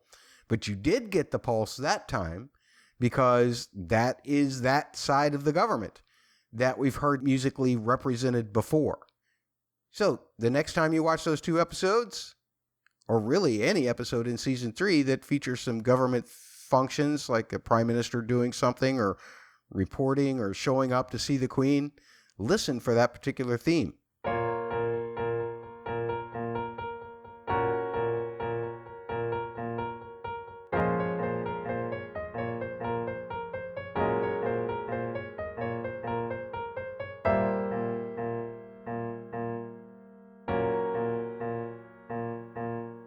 Feedback time. Here we go. Susan, who has submitted another email. Yay. We love Susan. Bubba, you want to read Susan's first passage here? We'll just go by the numbers. I certainly will. Susan wrote, I feel like I have more to say about the second half of season 3 of The Crown compared to the first half. I understand why Bubba, that sexy, handsome podcaster, felt the first couple of episodes... It doesn't say that. Stop. It doesn't say that. On my copy, it does. All right. No. So she says, I understand why Bubba felt the first couple of episodes were a bit of the same thing we already had. But she particularly enjoyed episode 6 of season 3 and getting to understand more about Prince Charles as a young man. The earlier seasons gave her a sense of Charles as shy and a sensitive young boy. And the young man we were presented with in this episode felt very much the same. Susan writes, I really liked how they open and close the episode with Charles, first preparing for, then performing the Hollow Crown soliloquy from Shakespeare's Richard II. I felt it was such an appropriate choice. The famous scene from the play that contains the lines they used in the episode are set in a castle on the coast of Wales. How about that? Susan recommends the BBC version of this play from the Hollow Crown series, where Ben Whishaw plays Richard II. The specific lines they have Charles recite really struck her as a perfect reflecting point of Charles' struggle with his role as his mother's heir in waiting and all the weight that goes with that. Susan writes, I really liked how they showed Anne in the audience at the end and her response to his performance. I felt like these episodes did a good job of implying that his sister Anne understands him better than anyone else in the family. Susan, I agree with all those. I Great love those point. points, Susan. As dumb as I was, I thought that he'd just put that stuff in there about Charles in order to show off Josh Connor's classical acting ability, because he was quite good in that scene. Yes. Susan also goes on to say, I also really like the comparison between the struggle Charles has with his relationship with his mother and the struggles Wales has in regards to its relationship with England. The United Kingdom consists of 4 distinct countries: England, Scotland, Northern Ireland, and Wales. And Scotland, Northern Ireland, and Wales each have their own distinct languages and culture derived from their Celtic roots. While this is an oversimplification of a complex history, the native populations of each of these countries were conquered by subsequent Roman, Anglo-Saxon, and Norman invaders, with each country continuing various efforts for independence from England throughout history, even up until today, with various degrees of success. The location of Prince Charles's investiture as Prince of Wales is a castle built by Edward I, the man responsible for the Great Betrayal referenced in the episode. Edward had his own son born at Carnarvon. See, that's Welsh. I've managed to make the Welsh angry at me once again. He became the first heir to the English throne, who was given the title Prince of Wales. But of course, that didn't heal the divisions between the Welsh and the English. Things did not improve with the end of the War of the Roses, because the new Tudor dynasty, founded by Henry VII, did have actual Welsh heritage. But obviously that wasn't enough to end the Welsh independence cause. I strongly agree with Holly that the final scene between Charles and Elizabeth was horrible. I had been so pleased at the beginning of the episode when the Queen showed the support for Charles, being happy at Cambridge with his acting activities. That's a double A. So the coldness at the end was painful to watch. After having so much to say about the first of these episodes, I will skip over the second episode, other to say then, unlike Holly, I would much rather go to Wales than the moon. I always want to stay where I have an ample supply of oxygen. And see, Holly doesn't, and that's why she's dead. That's why she's not here. Susan, hey, hold on. Susan gives us such great feedback. Listeners, if you are listening this deep into this podcast, we want you to write us at PHQ, at Lilibet Pod. We love it. Susan went, she finds there are so many common threads to the stories of David, Margaret, and Charles, who are essentially the main characters of the final 3 episodes of season 3. She does like how the show gives us a relationship between Charles and David, as they are the 2 most recent people to hold the title Prince of Wales. Although she does agree, it would have been nice to have seen it developed a little earlier. And she also wants to say how much she agrees with Sexy Bubba's appreciation of Derek Jacobi, who took over the role of David, Duke of Windsor. She's also a fan of the movie Dead Again. Hey, there we go. Always on my list of favorites. Yeah, see what the point? Susan is very wise. She continues, it is hard not to feel for David as his life comes to an end. The story of the king who abdicated his crown for the woman he loved has often been touted as one of the most romantic stories of the 20th century. Gag. So I hope Holly doesn't get too mad at me for bursting that bubble a little bit. It comes back to the idea, once again, separating the television show from real life. Well, we've done a lot of that this episode. And knowing what I did about David and Wallace, I struggled to do that. I think that from the first season of The Crown, they did a good job of painting a very devoted relationship between these 2. However, I had often heard that it was a very odd relationship where she treated him quite badly. People assigned many reasons to explain it, but regardless of why, it seemed to be part of his attraction to her. And to quote the video that I am recommending, David appeared to be a very damaged person. So for the last time with these existing episodes of The Crown, I'm going to recommend another YouTube video.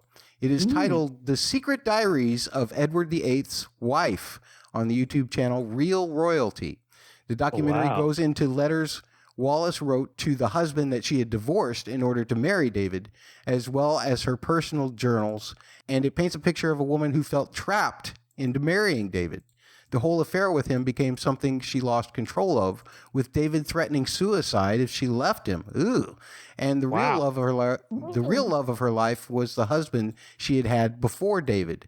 It is all quite sad and tragic. Gee whiz, it is. And it has to be true because it's on YouTube. I'm kidding. It has to be true because it was on The Crown. Amen. There we go. Bully. Oh. Susan goes on to say, I did like the introduction to the difficult Prime Minister Edward Heath as a piano-playing child. The combination of that with his later battle with the coal workers puts me in the mind of the movie Billy Elliot. That musical is based on the story of a young boy from a northern British coal mining town who wanted to be a dancer. It takes place during the coal mining strike. It is definitely worth seeing for anyone who hasn't done so. Let me write that down, Susan. Okay, wait a minute. You haven't seen Billy Elliot? I have never seen Billy Elliot. Okay. I'm sure you've recommended it to me, which is exactly why I haven't watched it. No, I think Billy Elliot's fine. It's not, to me, it's not the greatest, but to each their own. Sorry, this is off track. Keep going, Matt. Keep going, Matt. After getting to know Charles in episode 6, I was really interested in seeing the development of the relationship between Charles and Camilla. To add to your conversation about whether this was true love, I would say that Charles did indeed really love her. I think that Charles and Camilla were victims of the fact that while society was more forward in these matters from the times of David and Wallace, and Margaret and Peter, members of the royal family were still stuck in the path with ethics and morals. I was quite pleased with how the Queen advocated for Charles and on the side of love. But it was apparent the Queen Mother and Lord Mountbatten still had strict ideas about who would be appropriate for the future king to marry.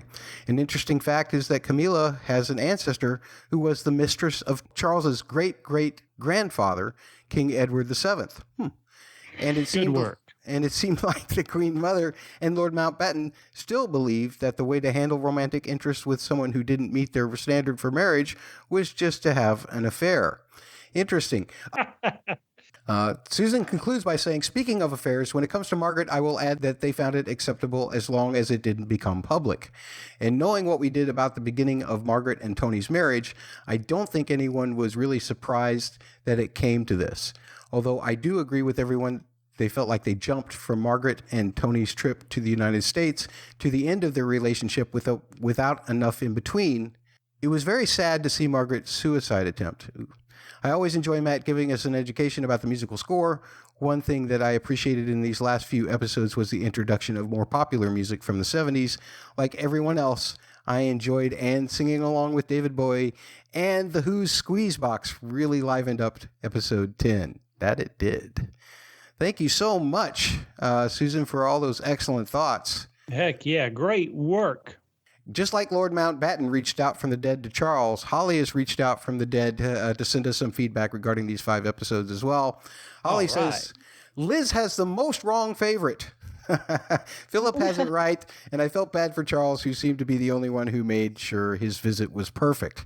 That's true. He did go to a lot of trouble, that poor guy. There you go, Bubba. There's some points for Charles. All right. Knowing it's not, quote, historically accurate, but worth noting that Prime Minister Thatcher is a huge hypocrite, stating women are too emotional to lead in most cases, then acts out in the Falkland Islands crisis in an emotional way because her favorite son is missing. Feels so bad for the daughter, but glad she and her father share a special bond. I hated seeing her have to serve at dinner, and the idea that even her own mother thinks she doesn't have much more in her to be other than a caretaker, non-ambitious, whatever the word Thatcher used, was stupid. Holly goes on to say the Balmoral test was my favorite episode of these 5. Watching, quote, normal people awkwardly dealing with the, quote, protocols is always entertaining to me. But man, the family was very rude to Thatcher. I had a bit of sympathy for her and her husband. Ibble Dibble was excruciatingly awkward to watch and hilarious. I sympathize with both Charles and Diana in this run of episodes mostly. It's apparent that Charles is trying to do his family duty by marrying Diana. When he's crying the night before the wedding my heart broke for him a bit. I also feel terrible for Diana being stuck in the palace alone for weeks at a time. Charles deserves the dressing down from his mummy when he complains about her and her pregnancy. It doesn't seem anyone is really looking out for Diana, though, and that's sad. But also, like I complained about Philip back in season 1, she had to have known a bit of what she was getting into in marrying the royal family. It's nowhere near a fairy tale experience, and it's naive of her to expect it to be. Rated these episodes 8.5 out of 10. No doubles supplied. Way to go. I guess it's hard to supply doubles when you're dead, right? When you're sick, yeah. No problem. Because I enjoyed the drama, even though it wasn't historically accurate, they were entertaining episodes for the most part. Gillian Anderson's performance worked for me. Thank you, Holly, for reaching out from the dead to give us these thoughts. Seance concluded. Yes. Diana wrote herself about being kind of trapped in the palace and being stuck there. And she did a very famous interview where she kind of said that with Martin Bashir. Yeah, that was very much her reality, even though, she had anything she could ever want, clothes, jewels, everything. She was kind of like a prisoner in a castle. Yeah. Well, let's go around the horn. And this is, I always love bringing up possibly terrible questions, but let's hear it. You could live in a palace and have anybody bring you anything you want, but you would be just as miserable as she was. Would you do it? Yes or no? Is the allure of being the princess enough to make up for the misery that she seemingly suffered? Wow. Yes. Wow. She doesn't have to worry about money, having a job, where her food's coming from. Everything is provided for her. That is like my dream life. So I'll take it. Wow. That's Here we interesting. go. Because I would go just the opposite way, Stephanie, because I would say, what does any of that matter if the one thing that you want, your fiance, is never around to share any of it with you? You know what? Have you met the fiance, Prince Charles? It might be a benefit. Wait, he's not around? Perfect. Get out the roller skates, everybody. But I feel like these episodes gave the impression that she really dug him. She did it first. Well, yes. There's also maybe the possibility that the episodes are trying to say she may have dug him, but did she really even know him? She dug this. And Charles even brings that up in an episode, I believe. He says, we don't even really know each other. I think it's in the conversation with Anne. So he realizes it, but he's older. Before he was married, he mentioned that. Again, Diana's too young to be thinking big things like that. Well, you say that, but then, my grandmother was married at 19 and was married to one man her whole life. Good point. And she was miserable. She always complained. I was waiting for the shoe to drop. She hated it. No. All right, folks. That concludes another episode of Podcast Lilibet. Thanks for joining us. We really appreciate your time. Stephanie, you have shared a lot of great stuff in this podcast, and you obviously know a lot about Diana. So, if people want to talk to you more about Diana or any of these episodes on The Crown, how can they reach you? You can find me at SM Persephone, and that's on Twitter. Excellent. Bubba, anything else coming down the pike? Because we're coming down to our last podcast until we get new episodes of The Crown for Podcast Lilibet. Anything else in the near future for the Double P Podcast Network? Oh, we are definitely going to be doing something, but nothing officially on the radar. Pay attention to @PPHQ, Twitter, Instagram, Facebook for what some of our projects will be until we're back in December with the Book of Boba Fett. There'll probably be some stuff before then, but until that time, bounty hunters, keep your eyes on that galaxy far, far away. The Parsec Passion Podcast. That's a triple P. It is. It is. And you can, of course, find Bubba at Fit and Trim if you want to get on to him personally regarding his pro-Charles viewpoints. I'm in deep trouble for that stuff. And you can get on to me for just about every word that came out of my mouth in this podcast by going to @LilibetPod, LILIBetPod. Until we cover the final 5 episodes available to us of The Crown. Oh, at the moment, we will remind you that the pod is still the job.